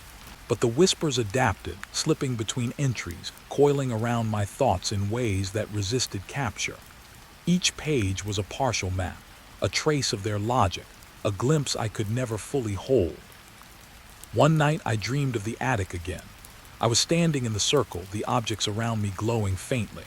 The whispers were louder here, multiple voices weaving in and out, overlapping, pulling at me. They spoke in a language I almost understood, warning and instructing simultaneously. I woke with sweat running down my back, the echo of their cadence lingering, and for a moment I thought I could see the spiral carving on my ceiling. I began noticing patterns outside the house, in shadows on the street, in reflections on glass, in noises barely audible over the city hum. The rhythm of the whispers had infected my perception. I could feel their presence shaping reality, subtle nudges, guiding attention, altering my awareness. It was terrifying and intoxicating. I was learning something, even as I feared it. The boundary between memory and entity blurred. Sometimes I thought I recognized voices, family, strangers, friends, but their words were distorted, infused with intent I couldn't decipher. I realized the voices were teaching, teasing, reminding me that nothing was static. The house, the attic, the objects, they were part of a continuum, and I was now an extension of it, unwilling but present. I tried rational explanations, chemical, psychological, sleep deprivation, stress, imagination. None of it fit. Rationality fractured when I noticed the voices responding to my thoughts, echoing my fears, twisting them. They weren't just sounds, they were awareness. And awareness demanded interaction. I could ignore them, but ignoring them came with a cost. A tightening in my chest, a whisper growing louder, insistent, claiming attention. I stopped leaving the apartment at night. I felt the pull of the house, the rhythm of the whispers threading through my veins, guiding me back to understanding. Each day, the voices became slightly clearer, slightly more coherent, and I feared and hoped simultaneously. I was unraveling the boundaries between observer and observed, between visitor and host. Then I realized something else. They remembered me. The voices didn't repeat the same patterns. They evolved, adapting to my reactions, testing me, shaping me. Each word I wrote, each pause I took, each step I moved, they adjusted, nudged, pushed. I had entered a dialogue I didn't understand, with beings I could not see, in a language older than memory. One night the whispers formed a phrase I could almost understand. "Do you remember who was here before?" The question stabbed through me. I couldn't answer, couldn't even be sure I knew. Was it a warning, a challenge, an invitation? The uncertainty was a physical weight pressing into my chest, tightening around my lungs. And in that moment I realized the house, and whatever lingered in it, was patient. It had always been patient. The whispers receded slightly then, leaving me with a silence that was almost worse than the noise. I could feel them watching, waiting, marking my hesitation, recording my reaction. I understood with a creeping dread that this was only the beginning. The voices were not just echoes, they were sentients, and they had taken an interest in me. I closed my eyes and listened. The apartment seemed to breathe in response, the shadows shifting, subtle, deliberate. The whispers returned, weaving through my mind, threading through my chest, curling around my thoughts. Names, fragments, syllables that were not quite words, forming patterns I couldn't yet grasp. They were a language, a puzzle, and I was now a part of it. I realized finally that leaving would not sever the connection. The voices were not confined to the house. They had found me, imprinted on my memory, my perception, my reality. They were inside me, a rhythm I could not escape. I understood that the attic had been a beginning, the house a teacher, and I had been both student and subject. And as I lay in the dark, the whispering circling, shaping, observing, I understood the final, terrifying truth. The voices would not allow me peace, not until I understood what, or who, they were, and what they had been waiting for all this time. The gates were already chained when I arrived, the rust eating through the metal like the years themselves were trying to swallow it whole. The sign swinging on one hinge read Dunlow Manufacturing, though the letters were chipped and faded. The place smelled like wet iron and rot, the kind of smell that sticks under your nails and in your lungs. I pushed the gate open, the chains rattling louder than I expected, and stepped into the yard. The parking lot was cracked, weeds pushing through the asphalt in stubborn patches. Moonlight glinted off broken glass scattered like stars fallen to earth. I could see the outline of the factory, towering, blocky, imposing, windows mostly shattered or blackened. Every instinct I had screamed to turn around, go back to the lit streets, but I'd been promised this was temporary work, a night shift to pay bills, to survive. Survival has a way of quieting fear, at least at first. I found the side door I'd been told to enter. The padlock had been cut and left swinging, the metal jagged. The air inside hit me first, thick, metallic, almost sour, like blood and machine oil mixed and left to fester. My flashlight beam cut a narrow path ahead. The silence was complete but wrong, too complete. I could feel it pressing in, waiting for me to speak first. I moved slowly, boots crunching over broken debris. The main floor stretched wide and empty, conveyor belts frozen mid-motion, rust coating every surface. I ran a hand along one of the belts and it squealed, the sound making my spine thrum. The air smelled of decay, but also something faintly sweet like sugar burning, though I could see nothing that could create it. The night supervisor had given me a checklist: walk the floor, inspect machinery, check locks, and document. I held the clipboard tight, trying to anchor myself in something practical, tangible. But as I moved, I noticed something strange. Marks on the floor. Small, dark smudges, footprints that didn't match mine. They led into shadows, down corridors that shouldn't have existed. My stomach twisted. I tried rationalizing old oil stains, my tracks, but it didn't sit right. I could feel them, the presence of something that had moved there before me. The factory had a history, whispers I'd read online. workers disappearing during night shifts never seen again. I shook my head. Urban legends, right, that's what I told myself. But fear has a way of settling in before reason can catch up. The deeper I went, the colder it became. My breath fogged in the flashlight beam. Machines that should have been cold to the touch seemed warm, humming softly beneath the rust like something still alive. I stopped at a row of lockers. One was open, empty except for a scrap of paper. I picked it up. Faded handwriting, barely legible. Do not trust the night. I froze. Someone was leaving messages, or had left them years ago. Either way, the warning crawled under my skin. I dropped the paper, the flutter echoing in the cavernous space. The shadows seemed to shift, elongate, and I could swear I heard a soft click, a metallic scrape behind me. I spun. Nothing. Just darkness and silence, heavier than before.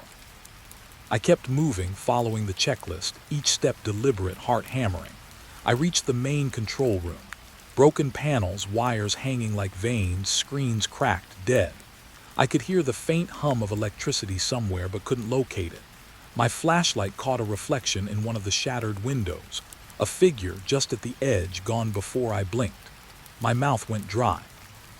I told myself it was exhaustion, nerves, maybe even imagination. But the factory didn't allow excuses. There was history in every surface, in the air itself. Machines froze in mid-grind as though someone had stopped time. I felt watched. The feeling pressed against my back, crawling up my neck. I could almost hear the whispers beneath the hum of the building, too faint to decipher, but there. I moved toward the elevator that wasn't supposed to work. The door had been rusted shut, but it opened under a push I didn't remember giving. Darkness swallowed the interior. I shined my light inside. The shaft extended into blackness, far deeper than the building should have allowed. I swallowed hard. I'd been told the lower floors were abandoned storage, collapsed long ago. I had a feeling the floor wasn't just abandoned, it was a trap. I climbed the catwalks above the factory floor. The metal groaned under my weight. Shadows pooled in corners where the light couldn't reach. I thought I saw movement below, a flash, a figure darting between machinery. I froze, listening, nothing. The silence returned, thick, almost liquid. My mind raced. Were there really workers here, long gone but lingering? Or was I the only one awake and the factory simply alive, feeding on fear? Time became slippery. Minutes stretched impossibly long, or maybe they collapsed. The more I walked, the more the factory seemed to shift. Corridors extended, stairs led to nowhere, and rooms appeared that weren't on the map. My flashlight flickered. I caught glimpses of shadows moving against the grain of walls, but when I approached, nothing. I was not imagining it. I knew I was. I found a small office, papers scattered like leaves in a storm, a calendar marked decades ago, names scribbled, some crossed out, some circled in red. Dates matched disappearances I had read about. My stomach lurched. I picked up a folder. Inside, photos. Black and white images of men and women, eyes wide, mouths open in silent screams. And beneath, a note in shaky handwriting, "They stay if you watch." A chill rose from my spine. I dropped the folder. The whispers grew slightly, almost melodic, wrapping around the edges of my thoughts. I wanted to leave, to run into the night air, but the factory seemed aware of my intention. Doors slammed in distant corners. The shadows thickened. I realized the building had no exit tonight, not really. It wanted me here, attentive, awake, listening. I remembered my checklist, inspection, documentation, but all sense of routine evaporated. I had entered a living trap, and every step, every breath felt measured against me. The air smelled faintly sweet again. I tried following the corridors back, but they twisted in ways I hadn't seen before. Staircases leading to ceilings, doors opening into walls. The structure itself had become a puzzle I could not solve. My flashlight flickered again. A shadow detached itself from the machinery, a human shape, thin, indistinct. It hovered in the distance, watching. I held my breath. And then, as if noticing me fully, it moved closer, slower than possible, gliding over surfaces, silent but deliberate. Panic rose, sharp, hot, but my legs refused to carry me. I was rooted, caught in the spell of observation. I tried calling out, my voice hoarse. "Hello? Is anyone here?" Nothing. The whispering had stopped for a moment, leaving only a weight like the building itself was breathing, inhaling my fear, pressing into my mind. Then, softly, a voice. My own name, drawn out, distant, carried on something cold and thin. I could feel it through the soles of my boots, a vibration in the floor. I realized then this factory didn't just have a history, it had awareness. It collected memory, attention, fear. The workers who had disappeared weren't gone, they had become part of it. And now I had arrived. I was under observation, catalogued, a new pattern in its machinery. Escape was no longer a question of doors or gates. The factory had already claimed the space around me, inside me, threading its presence through my thoughts. Hours passed, or maybe minutes, I could not tell. I wandered through the corridors, flashlight flickering, trying to document, trying to convince myself of normality. But the notes I wrote seemed to fade, the pen refusing to leave ink in some places, smudging in others. The walls whispered faintly, imperceptibly, as if correcting me, testing me, learning me. By the end of the night, I found myself back at the main floor near the entrance. Rusted chains swung gently in the moonlight. The gates, the street beyond, everything looked normal, but I knew better. The factory had followed me through every step, through every thought, through every hesitation. Leaving didn't matter. It was patient. I was inside its memory now, and the night shift had only just begun. I stepped deeper into the factory, and the air thickened, cold and damp, curling around my skin like smoke. The moonlight barely reached past the high walls, and my flashlight cut a narrow, trembling path through the gloom. The main floor stretched endlessly ahead, a forest of rusted machinery. And then I heard it, the hum. Low at first, almost imperceptible, vibrating beneath the concrete. But it wasn't mechanical. It was deliberate, observant, alive. I froze. My boots pressed against something cold and slick. Oil, water.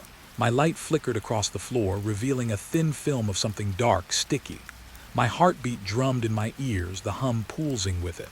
I wanted to rationalize, to call it a generator or a fuse humming somewhere in the shadows, but it felt conscious, watching, waiting. The first machine I passed, a press long out of order, whirred softly. A belt creaked, teeth grinding as if something unseen had flicked it to life.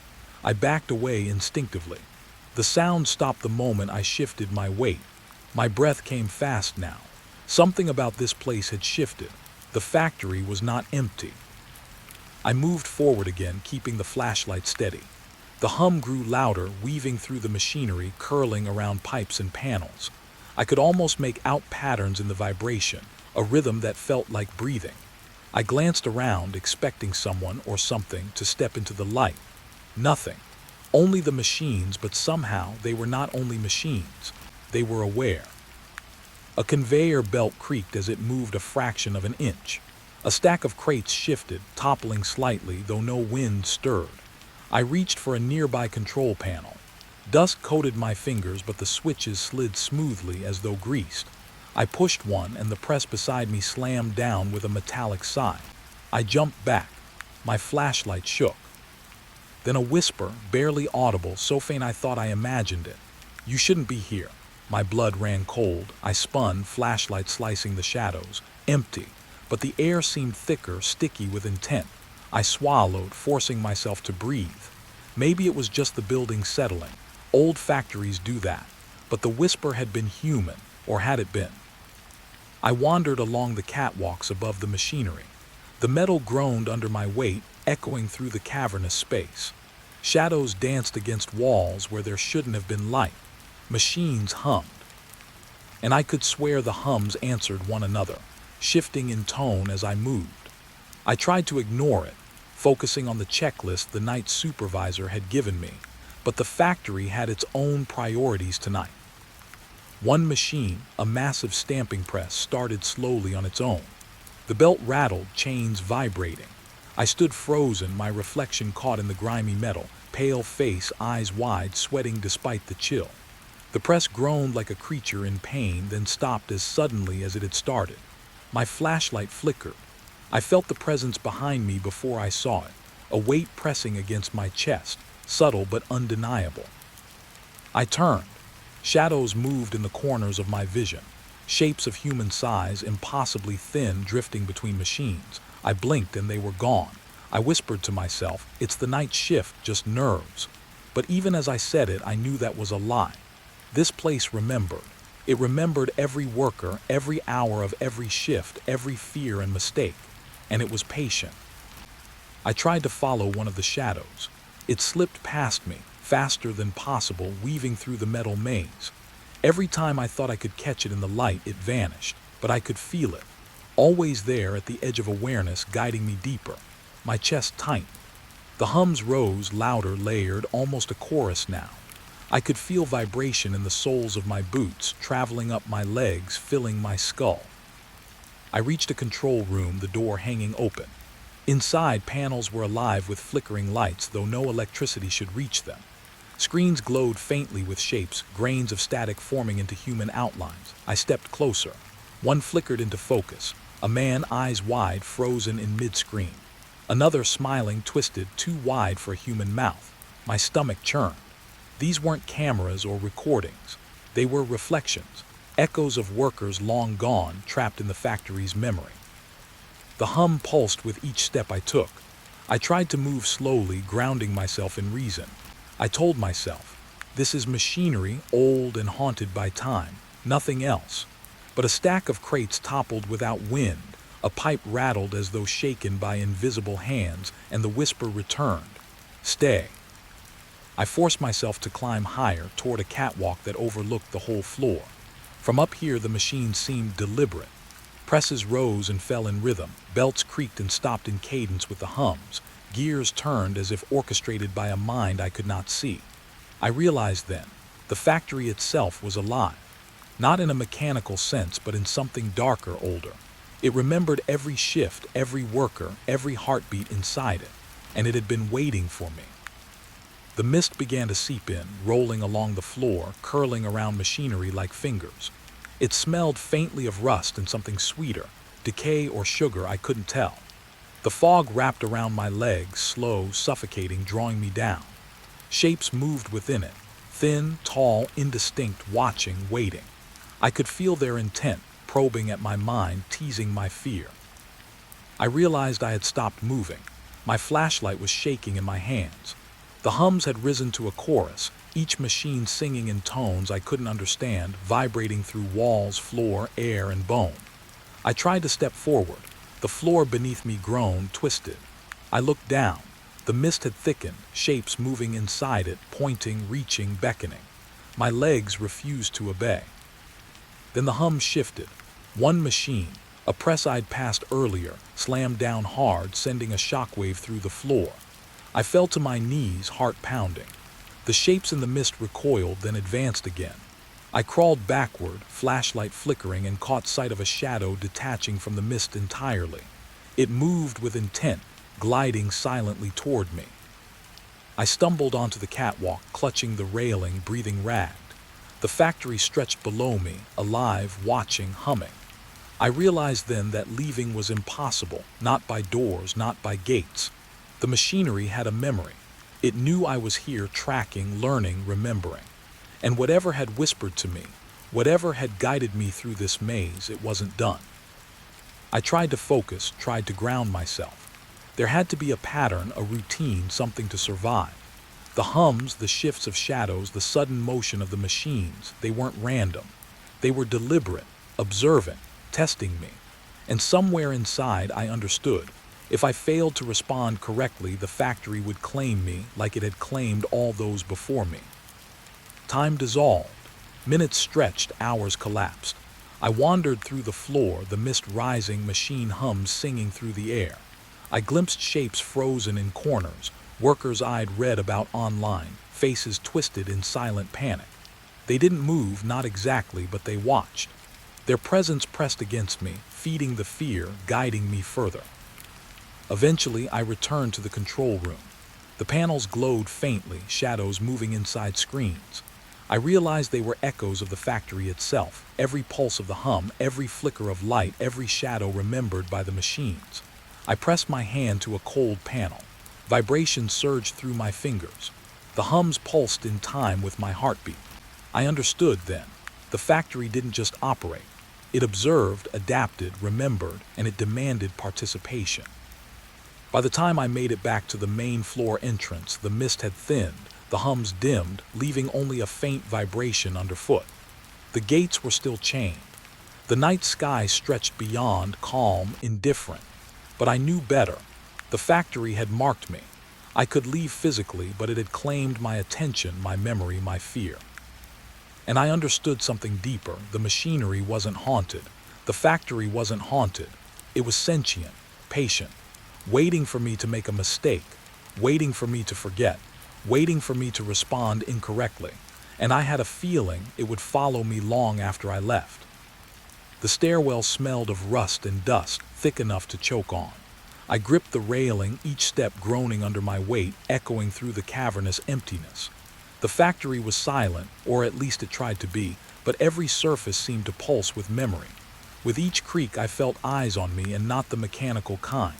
Human eyes, watching, waiting, judging. I reached the second floor, the walkway stretching like a narrow bridge across shadows. My flashlight flickered, catching glimpses of old offices crammed with yellowed files and broken chairs.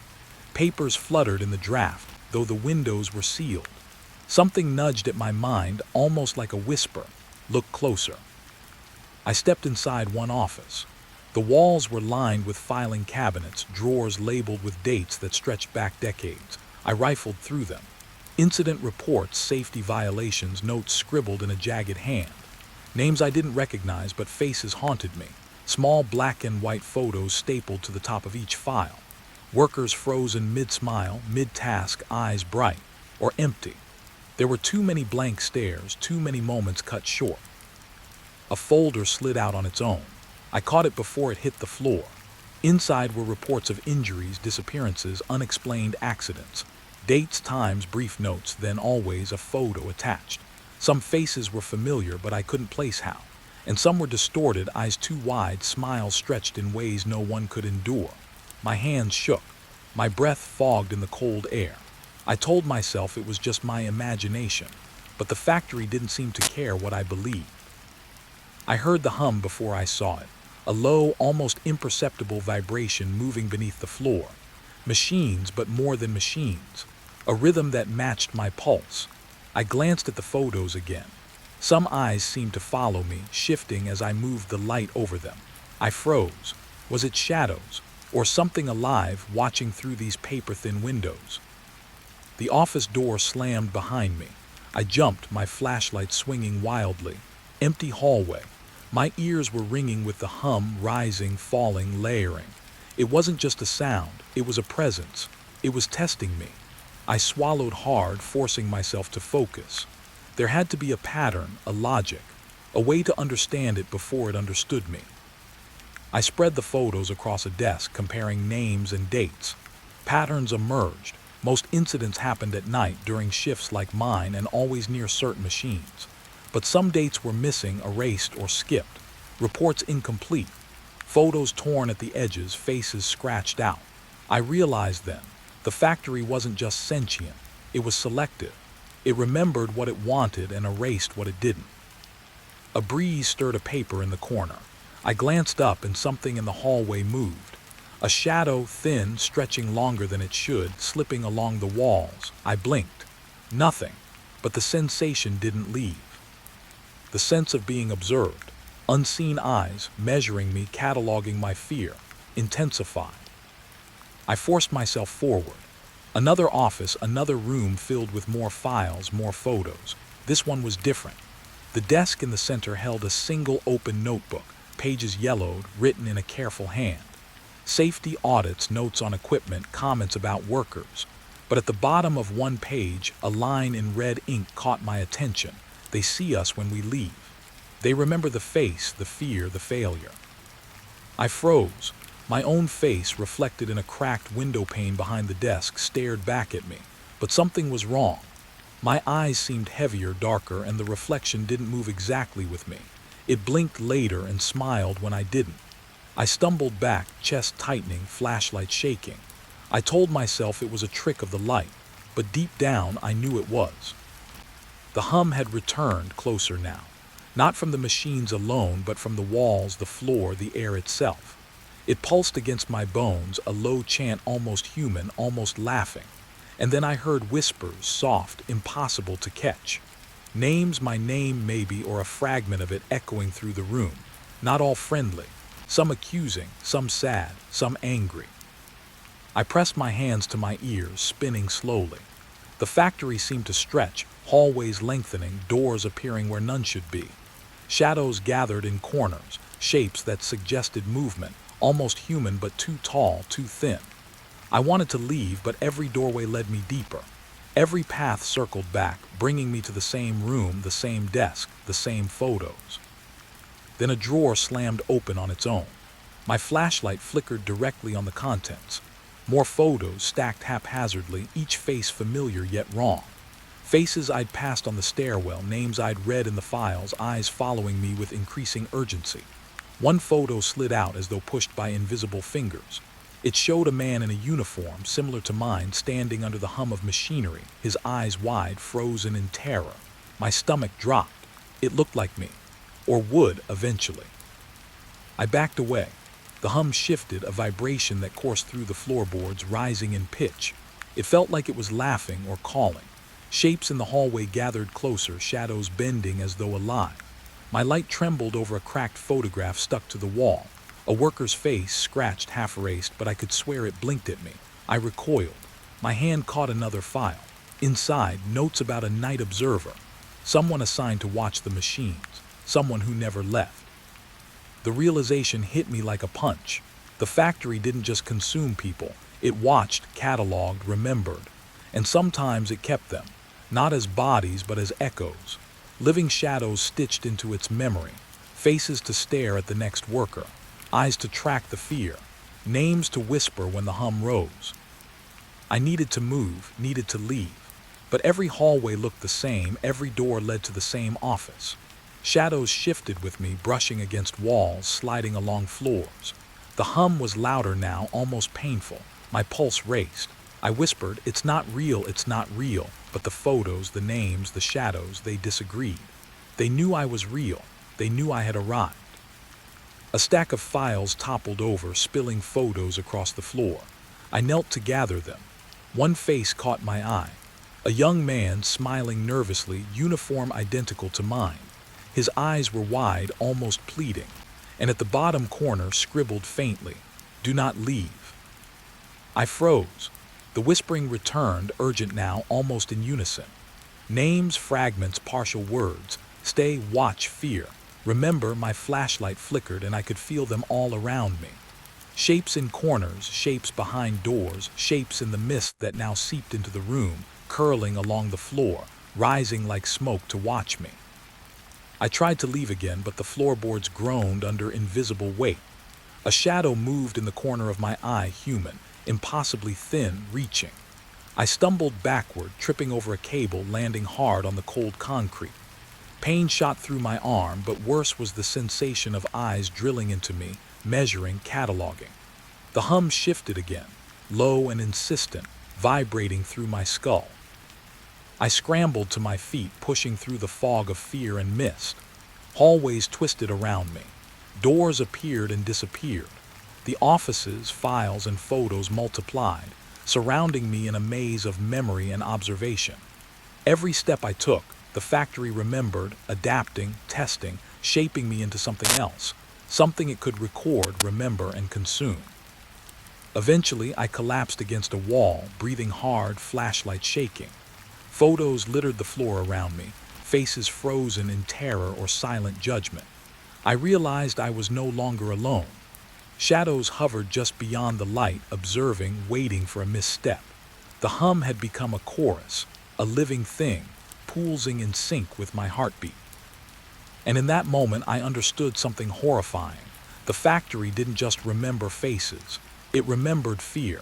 It stitched the lost, the disappeared, into its memory like threads, and every new observer became another thread. I could leave physically, but a part of me would always remain, watching, listening, waiting. I forced myself to my feet. The exit lay somewhere ahead, though the hallways shifted like tides. The shadows lingered and the hum followed, low and persistent. I clutched a photo in my hand, just one face, eyes wide and pleading, and I felt a connection I couldn't explain.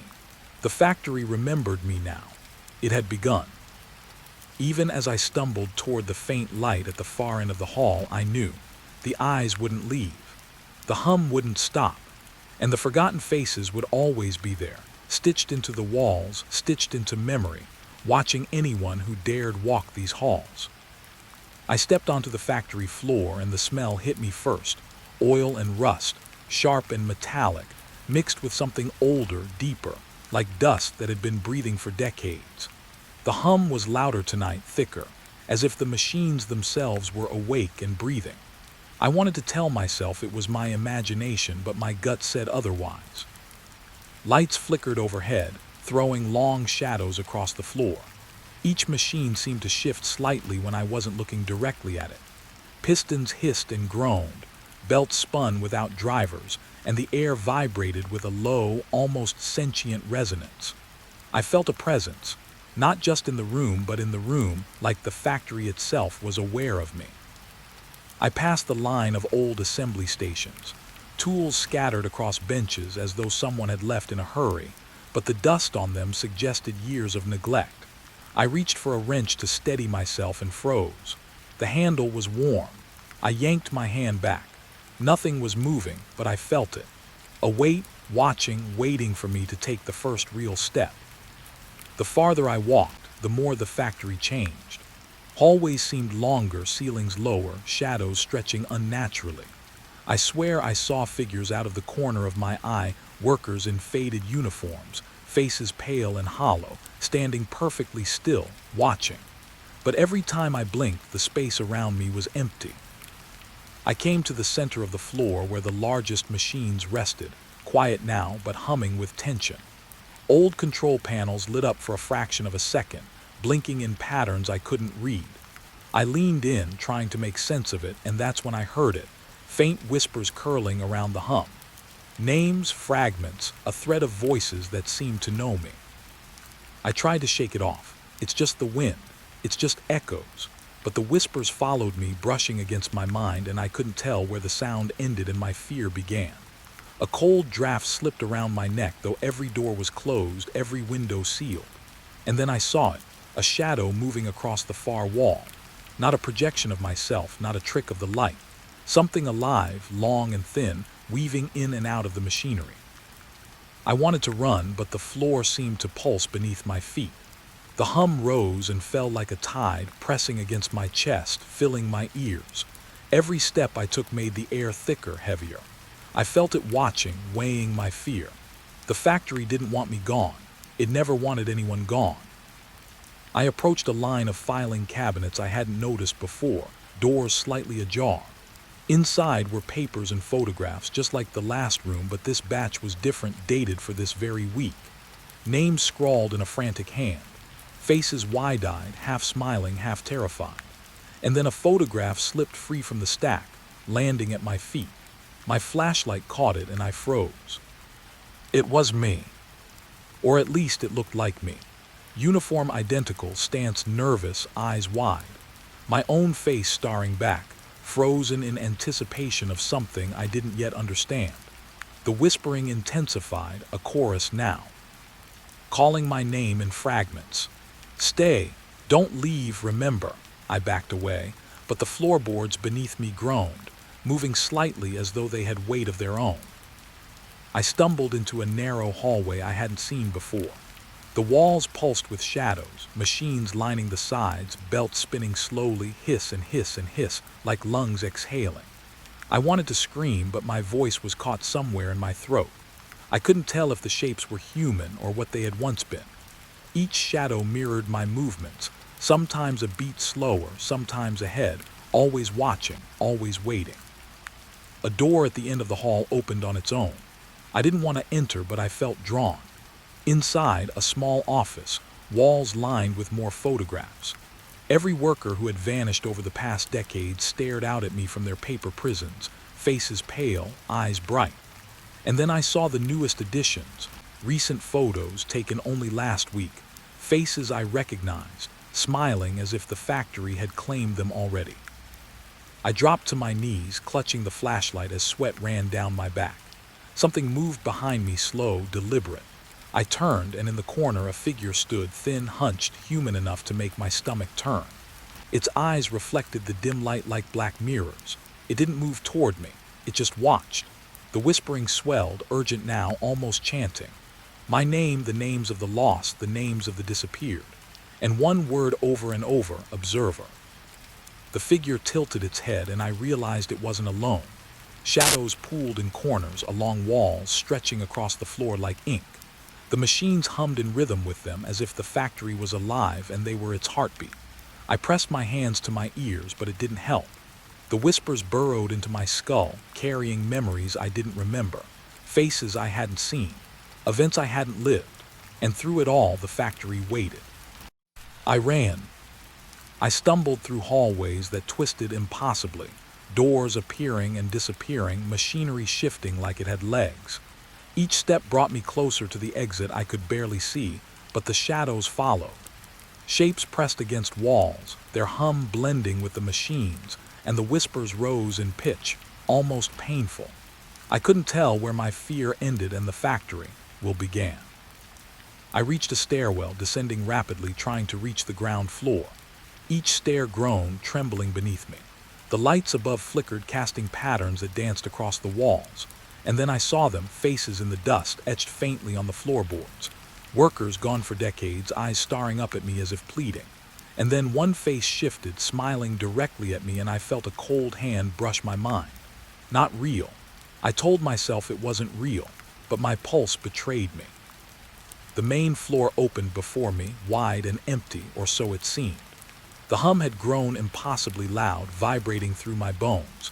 The shadows moved independently, weaving between machines, pooling in corners, waiting. My flashlight landed on a large control panel.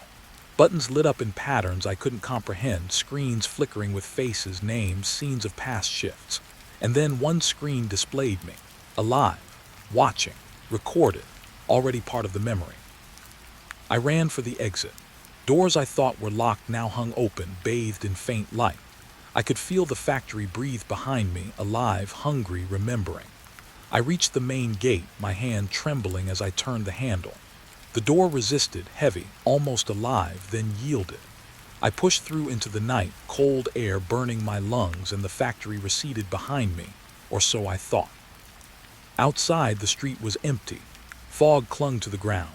Silence pressed in, broken only by the distant hum that followed, faint but unmistakable. I swore I saw shadows moving behind windows, shapes that didn't belong, eyes that reflected my own panic. I ran, heart hammering, not daring to look back. Even as I reached the safety of my car, the photograph fell from my pocket. I hadn't remembered putting it there. My flashlight had illuminated it for just a moment before it fluttered free. I picked it up. My face stared back at me, smiling slightly this time.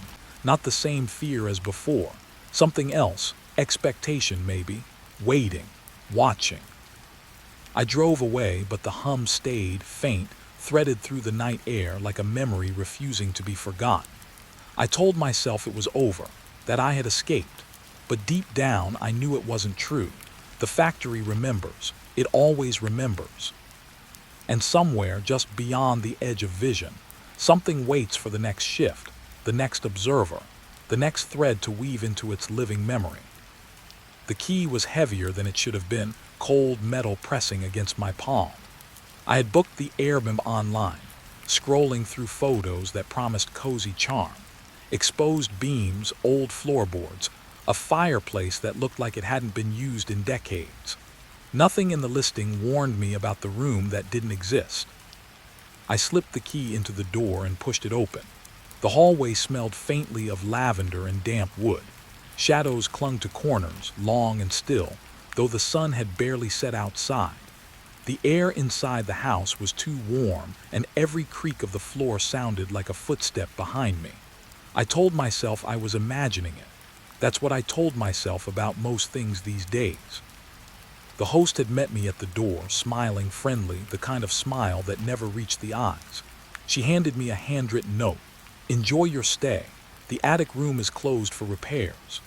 I nodded polite, but the way she said it made the hair on my arms rise. Something about repairs felt deliberate.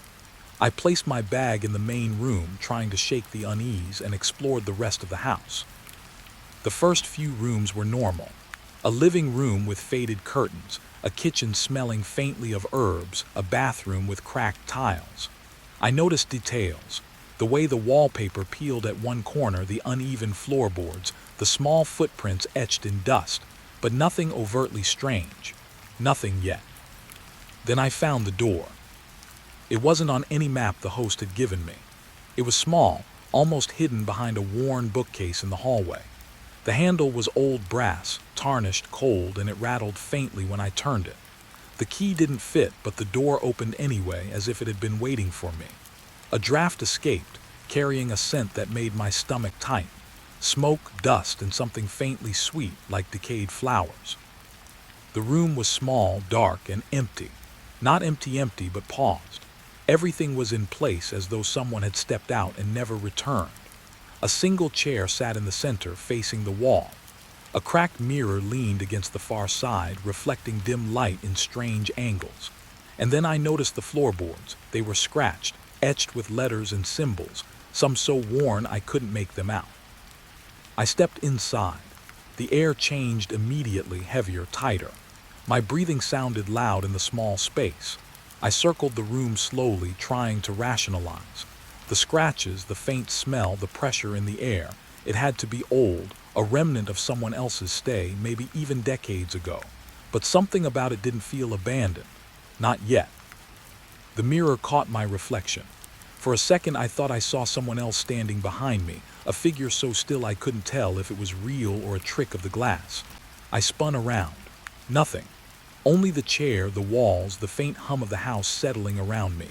My heartbeat thudded in my chest. It's nothing. Just a room. Just old air and dust. I tried to leave, but the door groaned, resisting as though it didn't want me to go. My hands pressed harder against the frame, and finally it opened, releasing me back into the hallway. I exhaled, thinking the unease was over, but the house seemed different now. Shadows stretched differently. The temperature dropped slightly, my skin prickling under goosebumps. I went back to unpacking, trying to distract myself with mundane tasks, folding clothes, arranging toiletries, checking my phone for signal. The light flickered once, twice, then steadied. Then I heard it. A soft creak, not from the floorboards beneath me, but from above. The attic. I had seen the stairs earlier, cordoned off with a faded rope. But now I could hear the weight of footsteps, soft, deliberate, packing back and forth. I paused, every instinct screaming at me. I told myself the host had someone working on repairs, that was all. But the packing continued, slow, steady, too deliberate, not random. I considered calling, but my phone had no signal. I could leave, yes, but curiosity, or something darker, pulled me toward the stairs.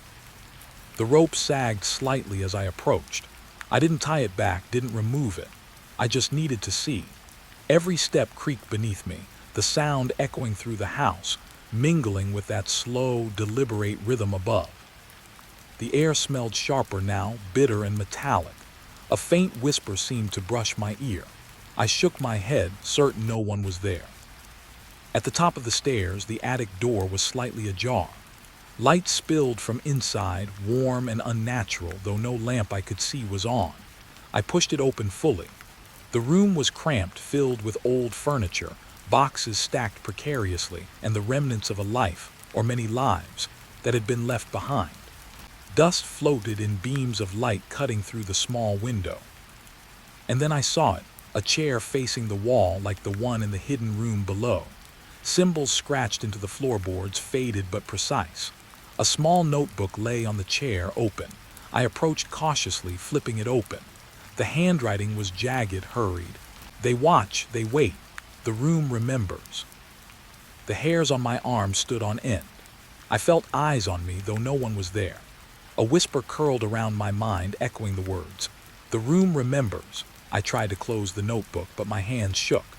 Another page fell open on its own, revealing sketches of rooms, symbols, chairs, mirrors. Each page was a loop, repeating the same ominous patterns with dates scrawled in the margins. recent dates this week. I stumbled back, heart hammering. The attic felt alive, breathing around me. Shadows pooled in corners, stretching and twisting almost like smoke.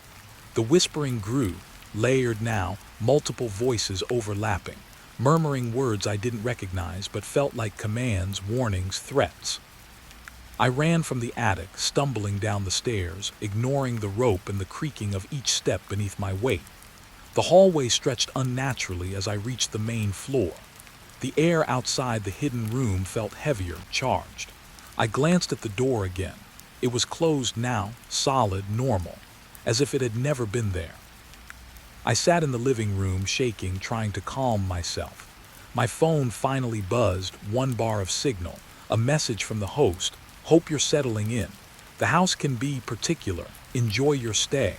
I dropped the phone. Particular. That was not the word for what I'd just experienced. Even as I tried to distract myself, I couldn't shake the feeling of being watched. I moved from room to room, checking doors, windows, every corner. Every time I thought I'd lost the feeling, a shadow would stretch slightly differently. A floorboard would groan where none should. The house was alive. Not in a polite, creaky old house way. Alive in the sense of knowing, waiting, observing. By midnight, I had convinced myself to rest, though sleep was impossible. The whispering persisted in my mind, soft but constant. Names, fragments, syllables I didn't recognize. I kept imagining the hidden room, the chair, the symbols scratched into the floorboards. The notebook, the drawings, the pages with my date scribbled. Had someone else been here before me? And if so, had they left or stayed? A sudden creak upstairs made me bolt upright. My eyes darted toward the ceiling, listening. Footsteps again. Not packing this time, but slow, deliberate, walking from one end of the house to the other. I froze. Listened. My mind screamed to run, to leave, but something held me there, rooted to the couch. I could feel the house's presence more clearly now, a weight pressing down as if it was assessing me, deciding whether I would belong or disappear. I don't know how long I sat there, waiting, listening. The footsteps stopped. Silence, thick and suffocating, filled the room. I thought maybe it had ended, maybe I could survive the night. But as I finally closed my eyes, a single whisper brushed my ear. Check the room. Always the room. I jolted upright, the notebook, the hidden room, the attic, all of it rushing back in a wave of dread. The house had chosen tonight. Chosen me. And I knew deep down that my stay was anything but ordinary. Something was waiting, patient, deliberate in that room that wasn't on the map. I don't know what happens next. I don't know if anyone ever leaves this house untouched. But I do know this, the room remembers, and it won't let go. The moment I stepped back into the hidden room, the air felt different, heavier. The door closed behind me with a soft click, and I realized the sound echoed farther than it should have. I hadn't noticed it before, but the walls themselves seemed to breathe tiny, almost imperceptible shifts, like the house was settling in my absence, or reacting. Shadows clung to the corners, faint at first, stretched thin like smoke. I thought I had imagined them, a trick of the dim light. But as I moved closer to the chair, I noticed it again, a shadow flicking across the wall, separate from mine. It was subtle, almost polite, retreating when I blinked. I froze, every nerve taut. The mirror reflected the room perfectly except for that flicker. I didn't dare step backward. The air smelled sharper here, metallic, with something sweet beneath it, like rotting fruit left too long in the sun. I told myself it was the house settling, dust stirring, but my chest tightened. I was not alone. I noticed the small notebook from yesterday still open where I had left it. The pages fluttered slightly, though there was no breeze. My fingers hovered over it, hesitant. When I touched it, the pages flipped on their own, landing on a new set of scribbles, ones I hadn't seen before. They follow. Watch. Wait for the stillness. I stepped back. The words burned a strange, icy recognition into my chest. They follow, I whispered. My voice sounded alien in the stillness, swallowed immediately. Another movement caught my eye on the floorboards. One of the symbols, faintly etched, was glowing softly, almost imperceptibly, like it had been waiting for my gaze. The chair shifted, slowly. No sound, no creak, no scrape. My heartbeat sped and I forced myself to look. It was mere inches from where I left it. I hadn't moved it. I couldn't explain it. Something in me wanted to leave, to slam the door and never return. But curiosity, dangerous, stubborn curiosity, pulled me forward. I knelt to examine the symbols. They weren't just scratches. They were deliberate, etched with care. Each curve, each line seemed to pulse slightly under my fingers. I felt a hum under my palm, a vibration that wasn't mechanical. The house, the room, whatever was here, it was alive. I heard it then, a soft creak from the far corner. Nothing should have been there, yet a shadow moved in the periphery of my vision. When I turned, nothing, but the sense of being watched intensified. Every corner, every sliver of darkness felt occupied. I whispered to myself, trying to anchor sanity. It's just your imagination. You're imagining it. I moved to the mirror and my reflection stared back, alone. But behind me, faintly, I saw a shift in the shadows. One seemed to take form, elongated, dark, leaning closer when I looked away. When I blinked, it was gone. When I looked again, closer still. Always closer. The room smelled different now, sweeter, fouler. Like something had been breathing here while I was out. My stomach turned. I wanted to run, to tear the door open and escape, but the curiosity anchored me. The notebook beckoned again. I picked it up. The handwriting had changed, new words scrawled across a fresh page. Do not turn your back. They move when you do. I glanced at the chair. It was not in the center anymore. It had rotated slightly, facing me directly, though no one had touched it. My fingers brushed the armrest. Cold. Ice cold.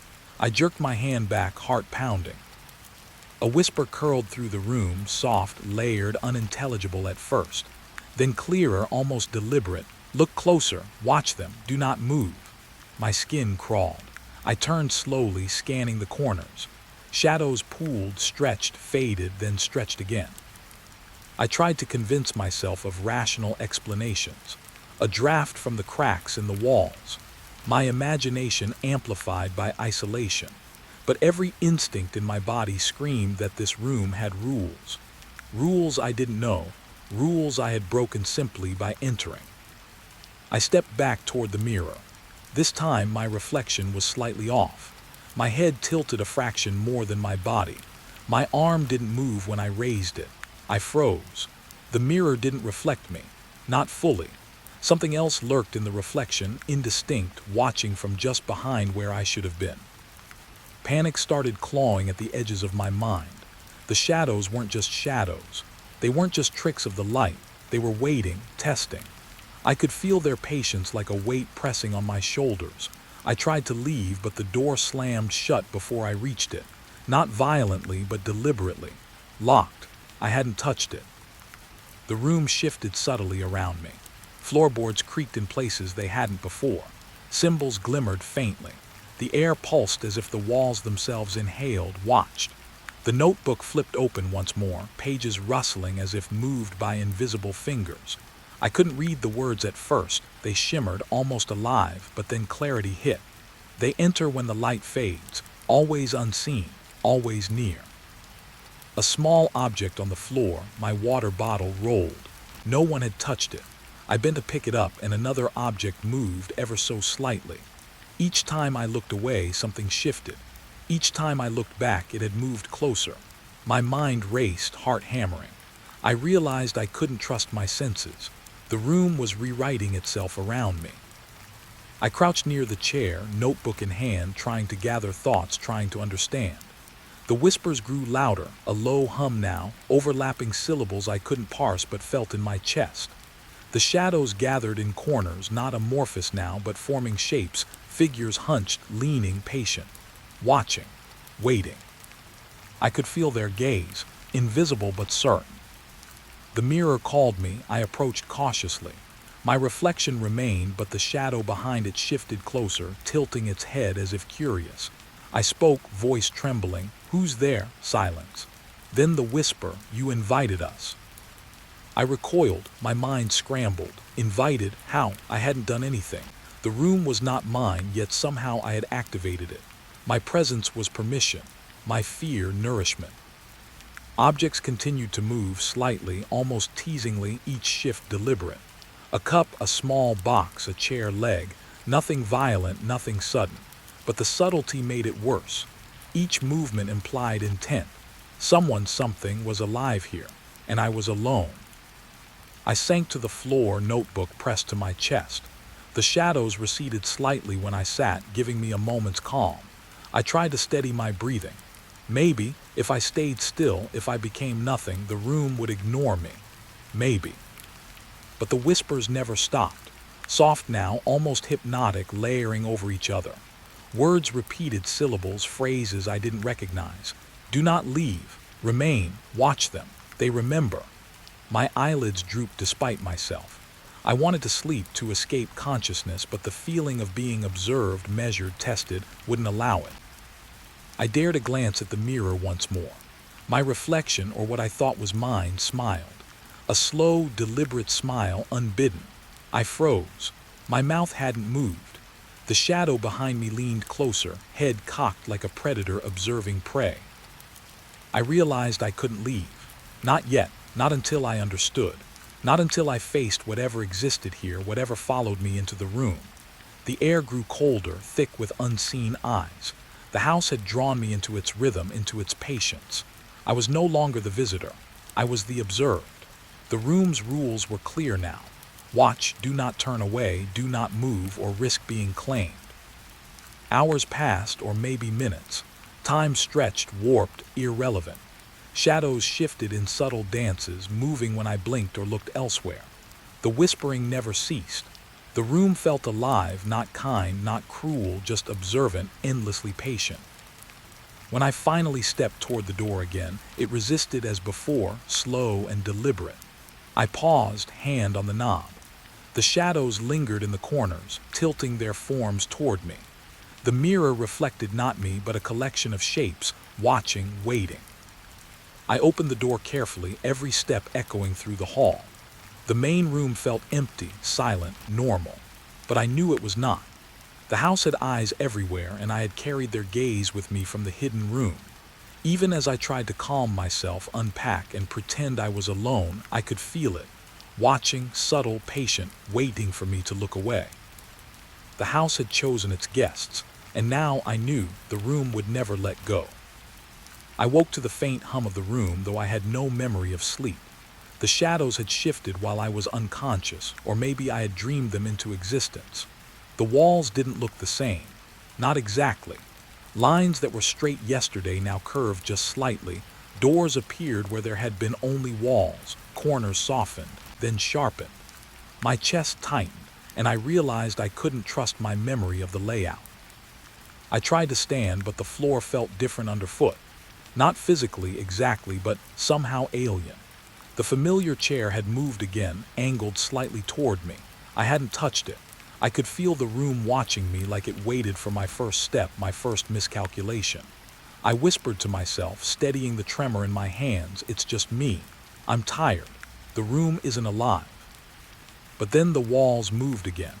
A subtle shift, almost imperceptible, and I stumbled forward, surprised. A corner that had been 20 feet away yesterday now seemed 15. The ceiling sloped differently.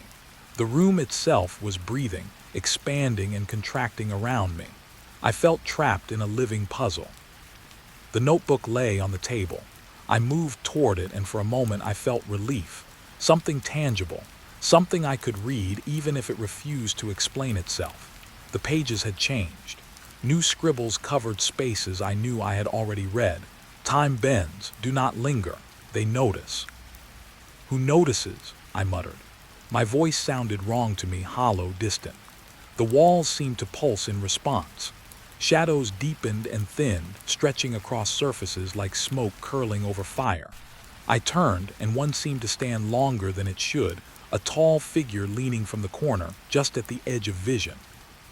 I blinked, nothing, but the instinct didn't leave me. It never leaves. My fingers shook as I ran them along the table edge. The wood felt warmer than it should, almost alive. My reflection in the small mirror on the wall stared back at me, but I caught something in the corner of my eye. Another movement, subtle, like the mirror itself, had shifted slightly. I realized then that I had lost track of time. The sun had set, or maybe not. My watch had stopped, its hand spinning backward for a moment before returning. The room didn't obey ordinary rules anymore. Every sense I trusted twisted, recalibrated, and failed me. I tried to leave. I opened the main door. Nothing. The hallway outside looked the same, familiar, but when I stepped into it, the air pressed against me differently. A wall that shouldn't have been there rose in my path. I turned back, and the door I had just opened now appeared slightly narrower, like the room had exhaled and reclaimed some space. I returned to the center of the room, notebook clutched to my chest. The hum deepened. Subtle vibrations ran under my feet. Objects shifted when I looked away. A glass rolled from one edge of the table to another, stopping just short of the notebook. I froze. Every movement felt deliberate. Nothing here was random. The shadows gathered, pooling in corners, stretching along the ceiling. I had begun to count them. At first 4, then 5, then more. Always just out of reach, always at the periphery. I could feel their attention on me, though I couldn't name them. Each one seemed to hold patience far beyond human measure. I shivered. I sat on the chair, trying to anchor myself. The notebook opened by itself. The new page read, "Observe, do not move, they are patient." My fingers hovered over the words. Observe what? I had no answer. And yet a growing awareness told me that every blink, every shift of attention mattered. I noticed the ceiling again. It moved just slightly, a wave of distortion. My eyes followed it in disbelief. Lines that had been parallel stretched and bent subtly. I reached out, hopping to touch it, but my hand passed through empty air, and the sensation lingered like a memory. The room's geometry was unstable, fluid, but obeying some hidden rules. I felt the weight of it pressing against my temples, against my mind. The air smelled different, tangy now, like ozone after rain. I tried to breathe slowly, but my lungs felt cramped, as if the room itself had grown smaller while I wasn't looking. The notebook shifted again. Words appeared in new handwriting. They mark you, you are counted, time is not yours. I spun around, half expecting the shadows to have moved closer, to have drawn nearer. They hadn't, or maybe they had. My eyes could no longer tell. Every movement felt uncertain. Every glance risked exposure. I noticed the walls again. They weren't just shifting, they were hiding. A door that had been closed yesterday seemed now partially open, though it hadn't existed before. The handle glinted faintly under the low light. I approached cautiously, heart hammering. What I saw inside made me pause. Another room, empty, perfectly normal.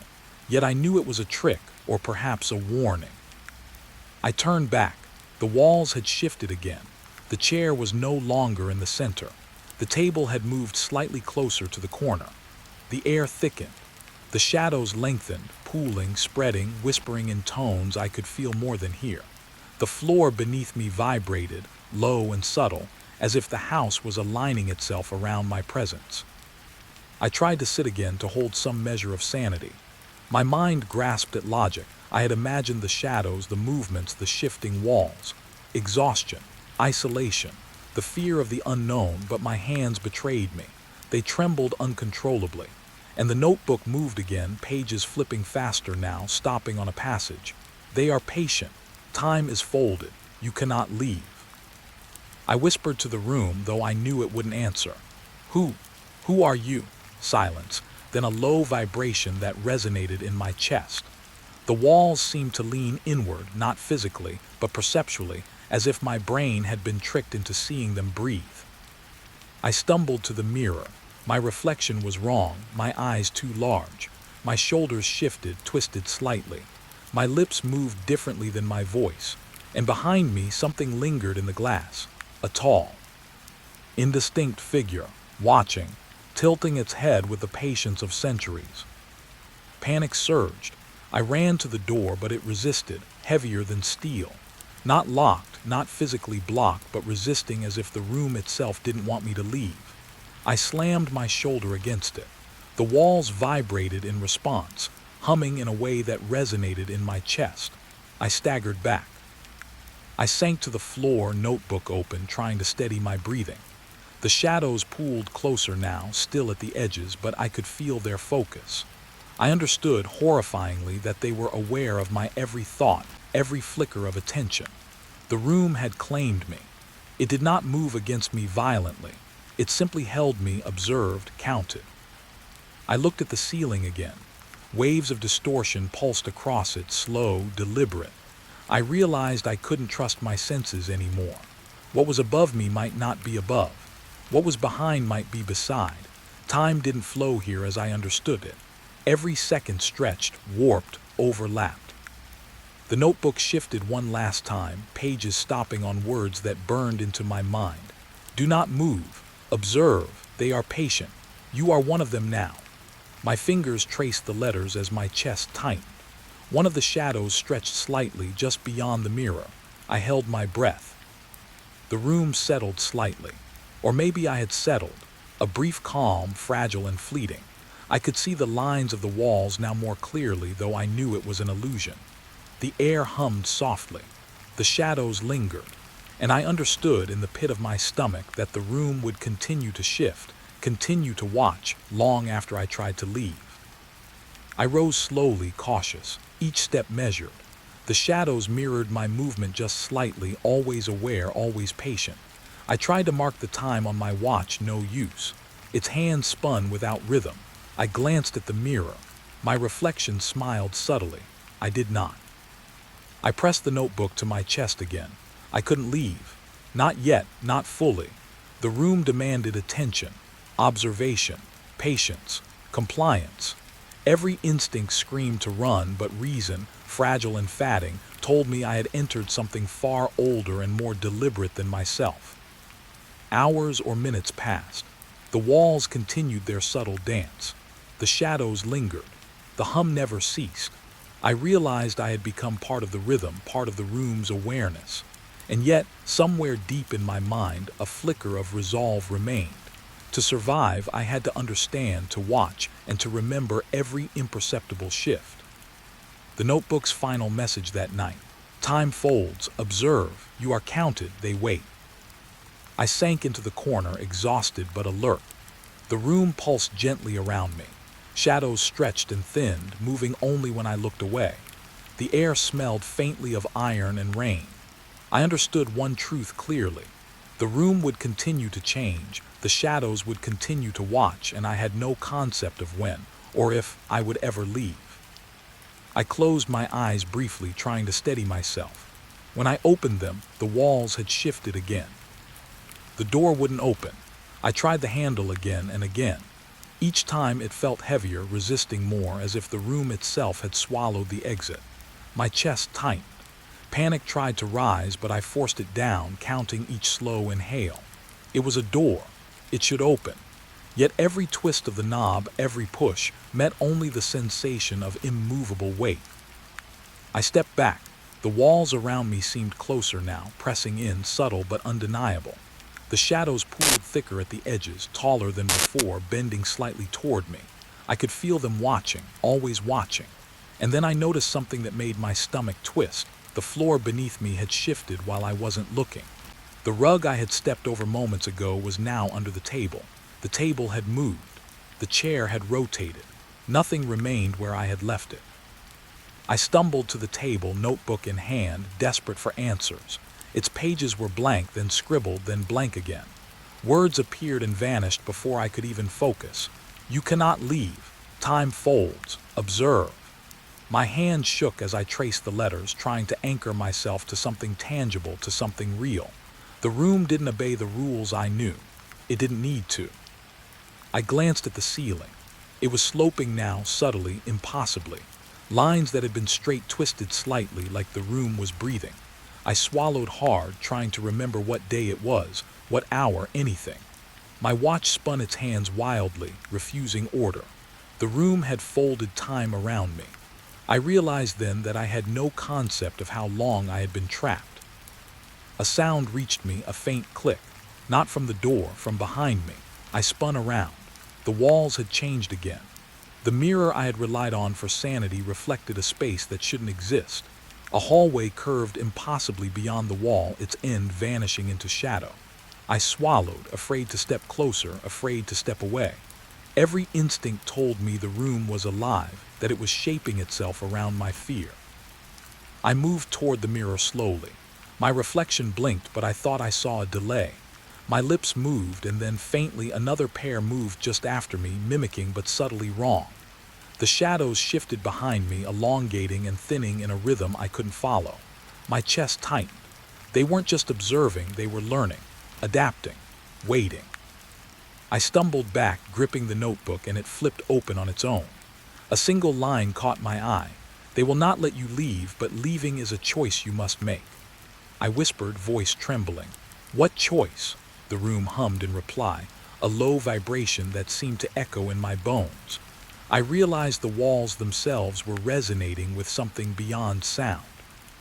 The rug under my feet slid slightly, pulling me forward toward a corner I hadn't noticed before. A tiny door, no taller than 3 feet, no wider than 2, barely visible. It hadn't been there moments ago. I crouched, heart hammering. Could this be an exit, or another trap? The shadows stretched along the wall, closer now, bending toward the tiny door as if beckoning or warning. I hesitated. One hand on the doorknob, another pressed against the wall for balance. I took a breath. The notebook trembled in my hands, flipping open to a new page. Do not trust your eyes. Do not trust the floor beneath you. My heart slammed. Everything here was treacherous, even perception itself, even my own senses. I opened the tiny door. Darkness beyond it, thick and absolute. I shined my phone flashlight inside. The beam revealed a crawl space, impossibly narrow, walls slick and glistening. My stomach lurched. Could I fit? Should I? My mind screamed for safety, for the familiar, but I realized the room had already rewritten what was familiar. The safe place didn't exist anymore. I started to crawl. The space pressed against me from all sides. Every movement felt measured, watched, recorded. I heard a faint hum, low and vibrating, resonating through the walls of the crawlspace. Shadows flickered behind the thin veil of darkness, as if the room itself had followed me, had shrunk to hold me. Minutes or hours, I had no way to tell passed. The space twisted subtly, too narrow here, too wide there. My back scraped against slick stone, my knees pressed against unknown materials. I wanted to scream, but the air itself felt thick, heavy, as if it would crush any sound. I realized with a chill that even sound had limits here. The room would choose when I could scream. I stopped, gasping for breath. Ahead, a faint light shimmered. A door, another corridor. I crawled toward it cautiously, the walls bending slightly with every inch. I noticed the shadows were absent, or perhaps they were hiding, waiting for the right moment. My chest loosened slightly at the sight of the light. Relief, just a flicker, but real. I reached it, a door, taller this time. The handle glinted under faint illumination. I grasped it, solid, real. My fingers ached from the crawl, my body trembling from exhaustion and terror. I twisted the handle, resistance. Then a soft click. It opened, revealing a corridor familiar yet impossibly wrong. The corridor stretched farther than memory allowed. Doors lined the sides, all identical, all closed. The hum returned, deeper now, resonant, as if the room was aware I had almost escaped. My heart pounded. I realized the corridor might loop endlessly, rearranging itself while I walked. Each step could bring me back to the center, or trap me in a loop I would not survive. I pressed on, each step careful. The walls seemed closer now, suffocating subtly, the air heavier. Every door I passed looked like it had been there before, though I knew it hadn't. I reached for one handle almost absent-mindedly. It rattled in place, then stopped. No movement, no lock, no exit, just the illusion of choice. The notebook appeared again in my hands, though I hadn't touched it. Words scrawled themselves rapidly across the page. You think escape is linear. It is not. It bends around your perception. They wait beyond every threshold. I dropped it in horror. Could the room even create objects now? Or had it always been capable and I had only just noticed? I ran, not fast but steadily. The corridor twisted slightly, just enough that I couldn't recognize landmarks. Doors repeated, shadows reappeared briefly, curling at the edges, vanishing when I looked directly. My mind felt frayed, stretched thin between reality and impossible perception. Time and space had no meaning here. Only motion. Only observation. I stumbled, catching myself on a door frame. The handle turned again on its own this time. I froze. Beyond it, a reflection of me, but wrong. My eyes too large, too hollow. My shoulders crooked subtly. And behind me in the reflection, the shadows had multiplied, standing tall, patient, waiting. I swallowed hard. I wanted to close my eyes. I wanted to disappear, but I couldn't. I realized something. Escape wasn't about force. It wasn't about breaking doors or pushing past walls. It was about understanding, observation, patience. The shadows watched, yes, but they also tested.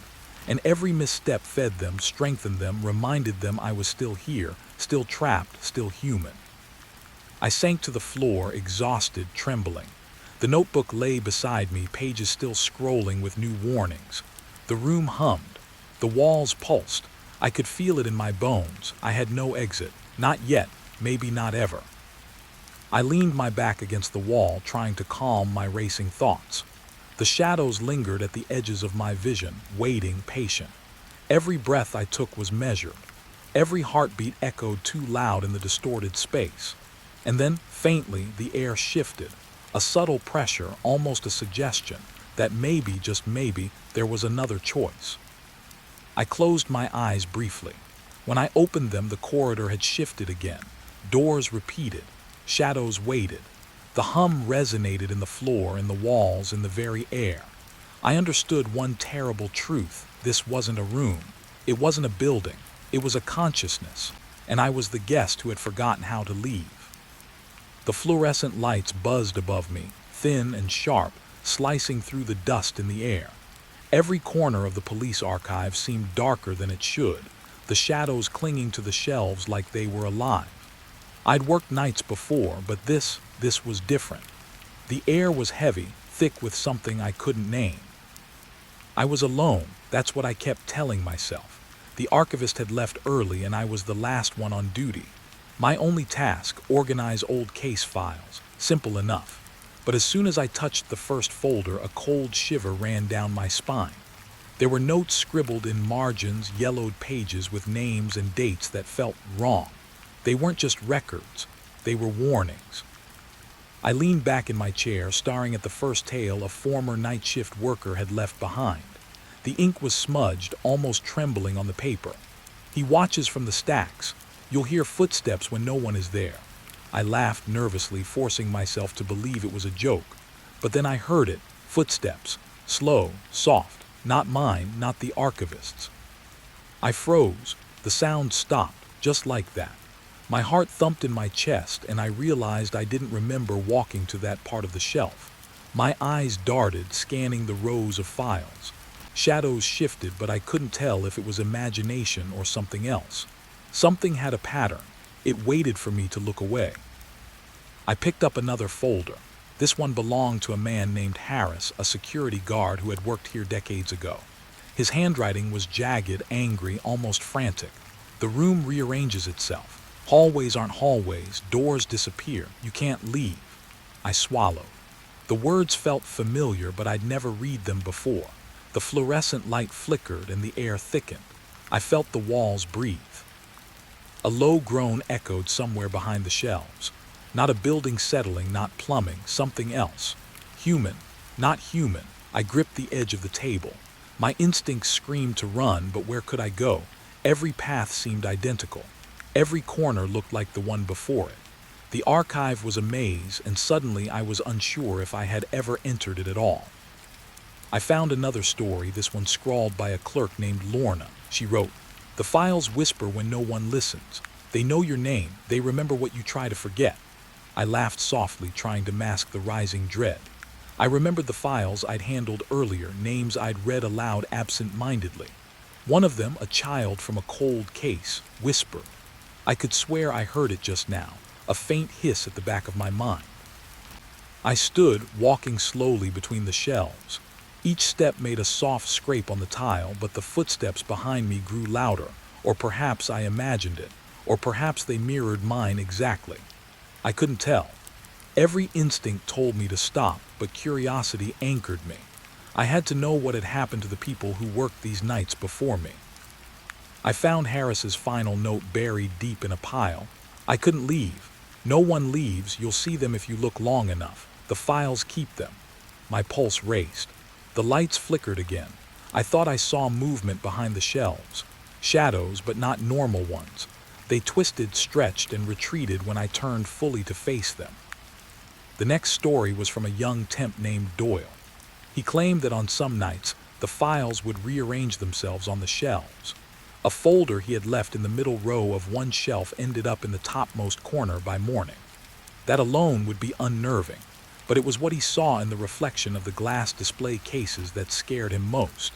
He described fleeting images of people standing where there should be nothing, faces pale, eyes hollow, mouths moving silently. I looked at the nearest glass display. For a moment I thought I saw someone standing behind me, a shape shrouded in shadow. I spun, heart hammering.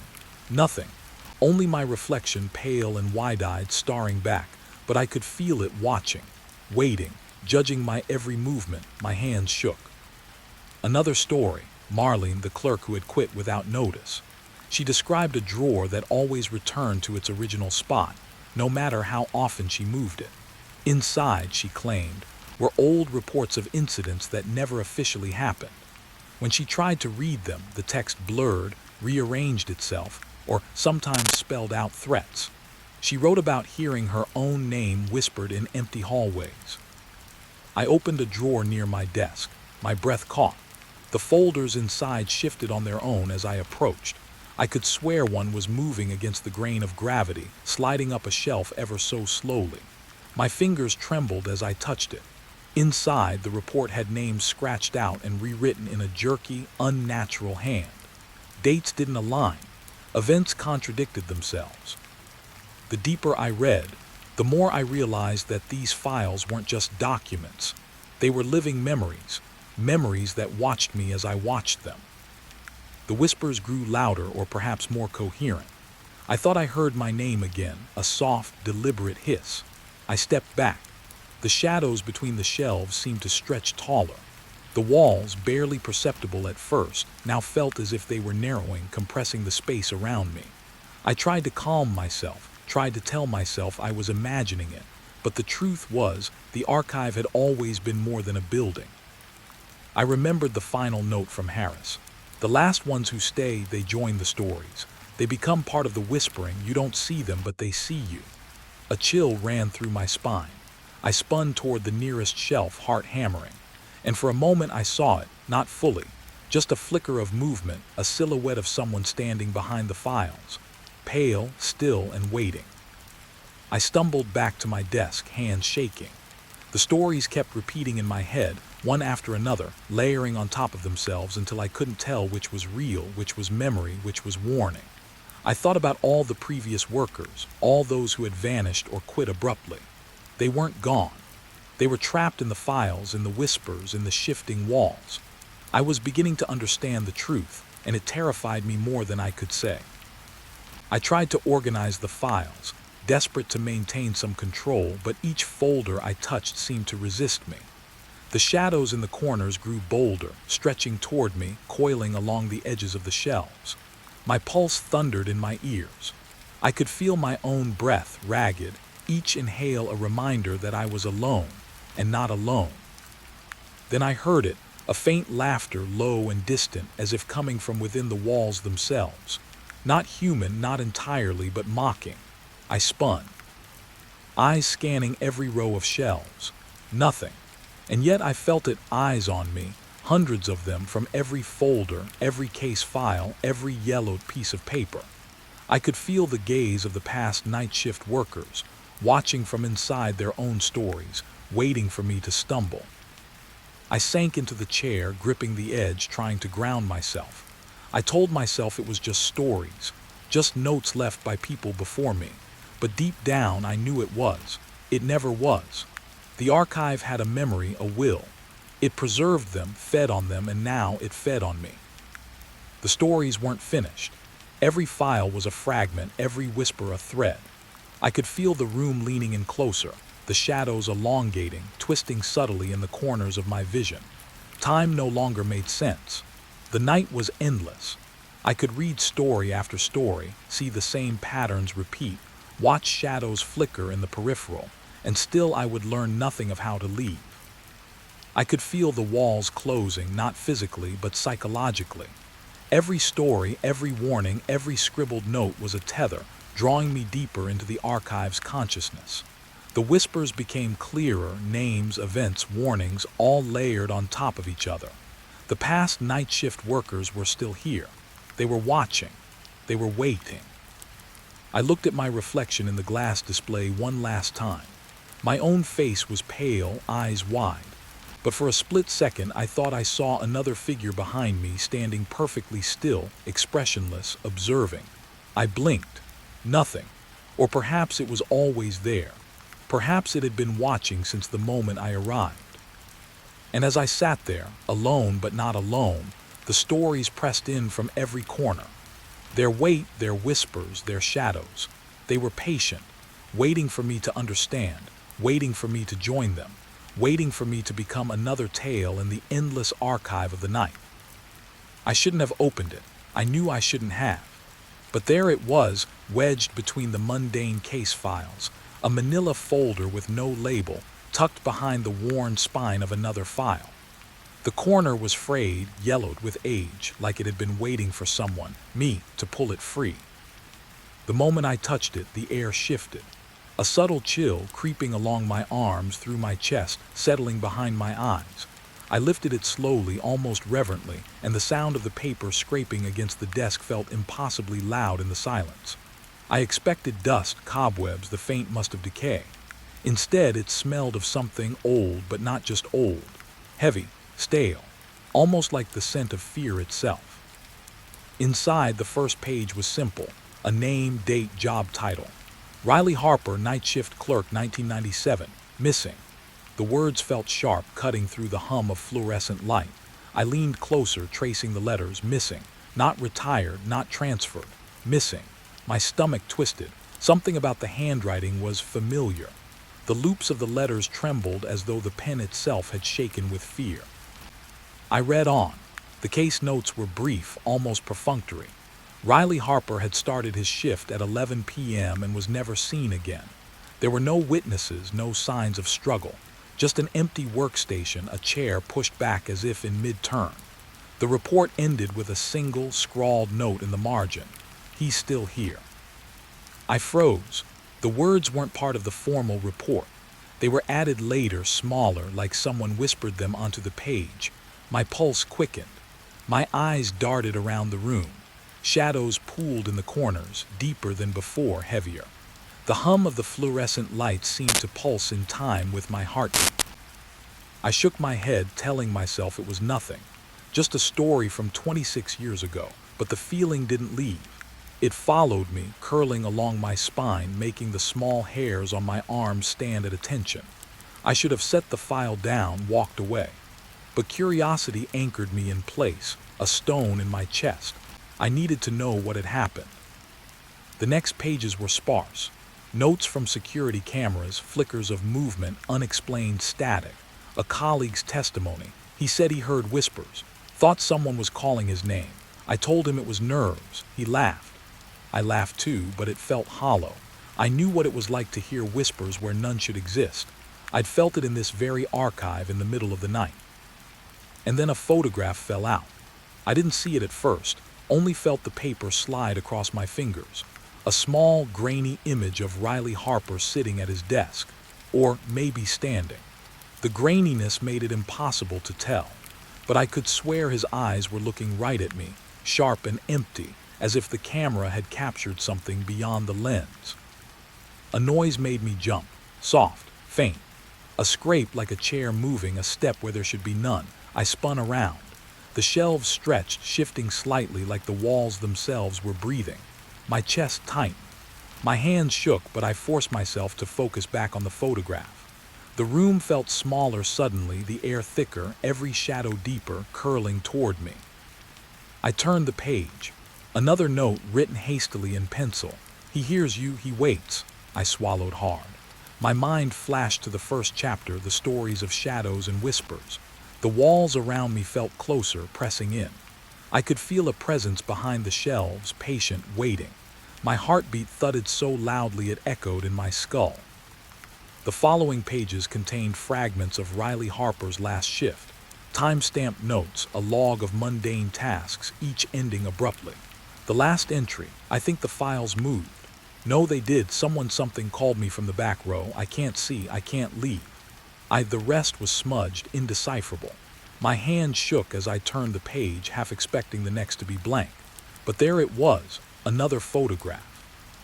This one showed the rows of shelves from a low angle. The lights flickered in the image, casting long, warped shadows. And in one corner, just barely visible, a figure, pale, still, watching. Not Riley, not anyone I recognized, but I felt its gaze, sharp and unblinking, and the hair on my neck rose. I leaned back, my chair scraping against the floor. I could hear it again, the scrape, the shift, like someone walking just beyond my vision. I told myself I was alone, but I didn't feel alone. Not really. Not with the folder open in front of me, spilling Riley Harper's final hours into the fluorescent-lit room. Then the drawer next to my desk clicked. Not loud, but definite. I froze. My eyes darted to it. Nothing, just a drawer. I hadn't touched it. I had no idea why it made the sound. My mind raced. Riley's notes, the whispers, the photographs, the words scrawled in pencil. He waits. Was it him or something else using his story as bait? I opened the drawer cautiously. Inside, more files. I flipped through them.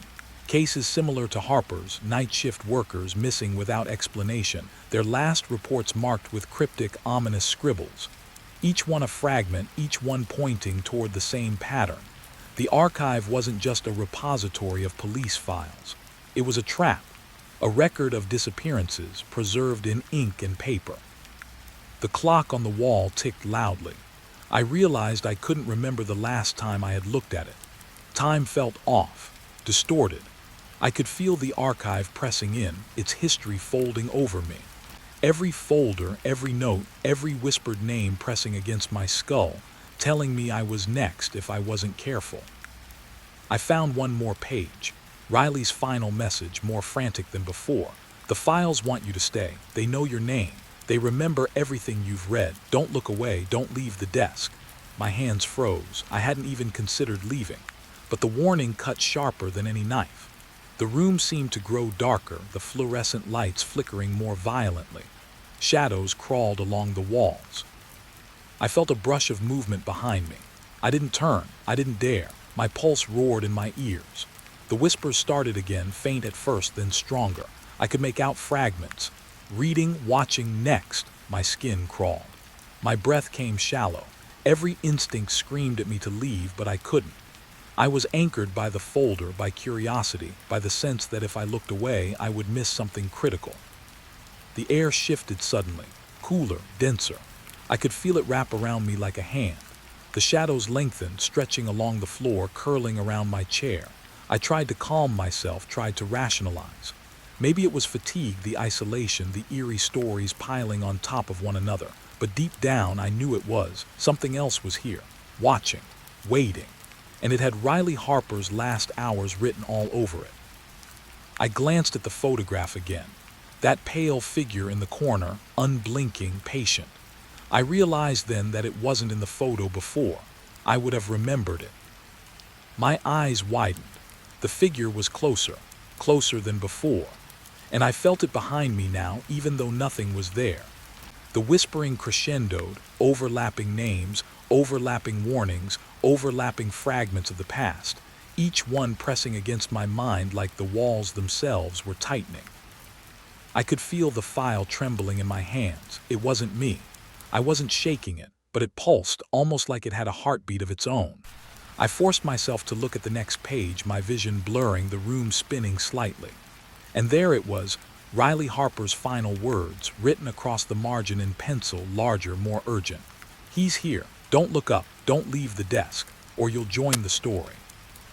I swallowed hard, my throat dry, my pulse deafening. I forced myself to take a deep breath. The whispers faded slightly as if testing me. The shadows retracted, but the air remained thick, still trembling with unseen movement. I realized something else, something terrifying. The file didn't just contain a story. It contained a doorway, a living fragment of whatever had taken Riley Harper, waiting for the next person to read, to stay, to become part of it. I looked at the drawer one last time, empty, silent, but I knew the truth. I wasn't alone. I never had been. The past workers, Riley Harper, they weren't gone. They were folded into these files, into these pages, into the archive itself. And now I was part of the story too, whether I wanted to be or not. The folder sat in my lap. Its paper trembled faintly. The lights flickered one last time, long enough to cast every shadow in the room jagged and impossible. I realized then that no one leaves. Not really. Not the night shift workers. Not the curious ones. Not anyone who touches the locked file. And as I stared down at the trembling pages, I understood. Some stories don't end. They only wait for the next reader. The lights flickered again, longer this time, and I froze mid-step. My own shadow stretched across the office walls, jerking slightly, misaligned with my movements. I told myself it was just fatigue. The night was long, my mind heavy, the air thick with dust and the smell of stale coffee. But the unease didn't leave, not when I felt the weight of eyes pressing from every corner. I leaned back in my chair and listened. At first there was nothing but the hum of the fluorescent lights. Then came the softest sound, paper shifting somewhere behind me. I hadn't moved a thing. My pulse spiked. I swiveled slowly. Empty desks, stacks of files, chairs aligned in neat, too-perfect rows. Nothing. And yet that scraping noise returned, closer now, a whisper of movement. I swallowed hard, trying to tell myself I wasn't imagining it. I flipped open a folder, scanning reports from past night shifts. Names I didn't recognize. Entries I didn't remember filing. But some notes stood out almost imperceptibly. "He's watching. Don't leave your seat." I blinked. Whoever wrote that wasn't thinking of me, was he? Or was it something else, embedded in these walls, in the hum of this office? The shadows in the corner of the room shifted again, more definite this time. Not human. Not entirely. They moved with intent, curling along the walls, reaching toward me in slow, impossible arcs. I thought I saw the edge of a face, pale, too long, too still. I shook my head, telling myself it was a trick of the light. But the feeling of being observed intensified, prickling my skin, setting my nerves on fire. I checked my phone. 10 minutes had passed, or maybe an hour, I didn't know. Time had lost its shape here. Each tick of the clock felt delayed, stretched, as if the office itself was stretching it, molding it to its will. Another noise. A faint footstep behind the filing cabinets. I whipped around, empty. Air heavy, vibrating with anticipation. I tried to focus, opened another folder, hopping for distraction, for grounding. The pages were innocuous at first. Administrative notes, supply orders, mundane security logs. But then one caught my eye. A small, scribbled entry in the margin. "He moves when you're not looking." I froze. My eyes darted to the corner of the office. Nothing. I blinked. And then something shifted. A stack of papers on the far desk had been neatly aligned seconds ago. Now it was tilted, edges curled, as if brushed by unseen fingers. My heart raced. I backed away slowly, eyes never leaving the far side of the room. The air grew colder, heavier, each breath a struggle. I told myself to calm down. Rational explanations. A draft, the AC. But the room smelled different now, faintly metallic, like iron and old paper, like blood and ink combined. The shadows quivered, not just shadows, forms. Figures, elongated, faceless, stretching across the walls. I could feel them watching, waiting, testing. The office phone rang. I jumped, nearly dropping the folder in my hands. I grabbed it, heart hammering. One ring. Then silence. I picked up cautiously. Nothing. Just the faint static of a line alive but empty. Then a whisper, faint, almost polite. "You're here. Stay." I slammed the receiver down, trembling. My rational mind screamed that it had to be a prank. But the office was empty, always empty. And yet I wasn't alone. Not truly. I tried to leave my chair. My legs shook. The shadows coiled tighter, forming edges and angles that didn't exist before. The rows of desks seemed to elongate, walls subtly shifting. I couldn't place the exits. They had moved, or maybe I had. My sense of space was unreliable now, warped. My mind tried to catch up. I couldn't. The office watched, patient and silent. A faint sound of breathing reached my ears. Not mine, not human, close. Behind me I spun, empty. My chair scraped the floor, echoing. Then the papers on my desk shivered. One sheet lifted slowly, almost floating, hovered, and then fell back down. A rhythm began, soft but undeniable, papers shifting, desks moving, shadows leaning, always moving when I looked away. I could feel eyes in the dark corners, always there, watching, waiting. The weight of the office pressed on my chest. I sat back down, trying to steady my breathing. The folders in front of me trembled slightly, like tiny earthquakes confined to paper and ink. One page flipped itself. I froze. Words stared back at me, inked in pencil I didn't recognize. The office doesn't forget. The office doesn't forgive. My throat went dry. The whispers rose, layering over one another. Names, dates, fragments of conversations I couldn't place. All overlapping, all around me. I clutched the folder, trying to make sense, trying to find something familiar. But familiarity had left. Nothing here was constant anymore. Not the walls, not the light, not even the air. I tried to call someone. My phone, dead, completely dead. No signal, nothing. A faint tapping started, almost imperceptible at first, then louder. From above, maybe behind, maybe inside the walls themselves. I pressed my ear to the ceiling. Hard, quick taps, irregular, intentional. I imagined them spelling words, messages I could not decode. My pulse pounded. I couldn't move, couldn't look away, couldn't look directly. The shadows converged subtly. A shape appeared near the far wall, taller than a man, no face, blank, and yet it exuded presence. I could feel its gaze burning me from across the office. I wanted to scream. I wanted to run. But the floor seemed to stick. The chair held me like a vice. The air pulsed. Time slowed. My thoughts scattered. I tried to focus on the folder. Something in the notes, something in the stories of night shift workers before me. I had to anchor myself. I scanned the names, reading each one aloud in whispers to myself, hopping to maintain some control. The figures shifted with each name I uttered. Closer. Watching. Mimicking. Waiting for me to falter. Another whisper, clearer now. You shouldn't be here, you should leave. But I didn't move. I couldn't. Something held me, the office, the folders, the stories embedded in the walls. I realized with a sick, sinking certainty that I wasn't just being watched. I was part of the office now, part of its rhythm, its history, its darkness. I closed my eyes briefly, willing the shapes away. When I opened them, the desk across from me had subtly shifted. I could swear the chair at the end of the row had turned slightly, angled toward me. My skin crawled. I could feel more than see, the gaze of countless unseen eyes pressing patient. I understood then that there was no sudden danger here, no dramatic moment to signal my doom. It was subtler, gradual, persistent, psychological. It would wait, always. The whispers continued, layering, overlapping, impossibly persistent.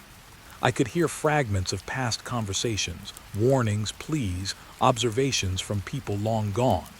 They were trapped in this office, just like me, caught between walls that weren't static and shadows that weren't imaginary. I pressed my palms to my ears, trying to block it out. It was useless. I tried to leave again. My body obeyed slowly, as if weighed down by invisible chains. Each step was measured, each movement noticed. The shadows recoiled just slightly when I looked at them directly, only to lean in again when I glanced away. The office had a consciousness. It reacted. It learned. It waited. And it would not let go. I returned to my chair, heart hammering, mind spinning. The papers quivered in my lap. The folder trembled slightly, almost alive. I realized I would never leave this office as I had entered. Not entirely. Something of me would remain, folded into the walls, into the whispers, into the rhythm of shifting shadows and subtle sounds. A chair scraped in the corner. I didn't turn. I didn't need to. I could feel the presence, patient and unblinking. My fingers tightened around the folder. I understood finally that this office was not empty. Not ever. It had never been. It was alive in ways I could not fully comprehend, and now I was part of it, watching, reading, waiting, always waiting. I exhaled slowly, trying to steady my pulse. The shadows leaned back, coiling slightly, as if satisfied I had recognized their patience. The whispers softened, still present but quieter. I realized I could not confront this directly. I could only endure and survive, perhaps, for now. The folder lay open before me, trembling faintly. I glanced around the office once more. Nothing obvious, nothing tangible, but I could feel it everywhere. The walls shifted imperceptibly, corners curling. Time stretched and fractured. And I knew deep down that no one would believe me if I told them what I saw. No one could. And as I leaned back in my chair, the subtle, impossible feeling settled in my chest. The office was not just watching. It remembered, and it would never forget me.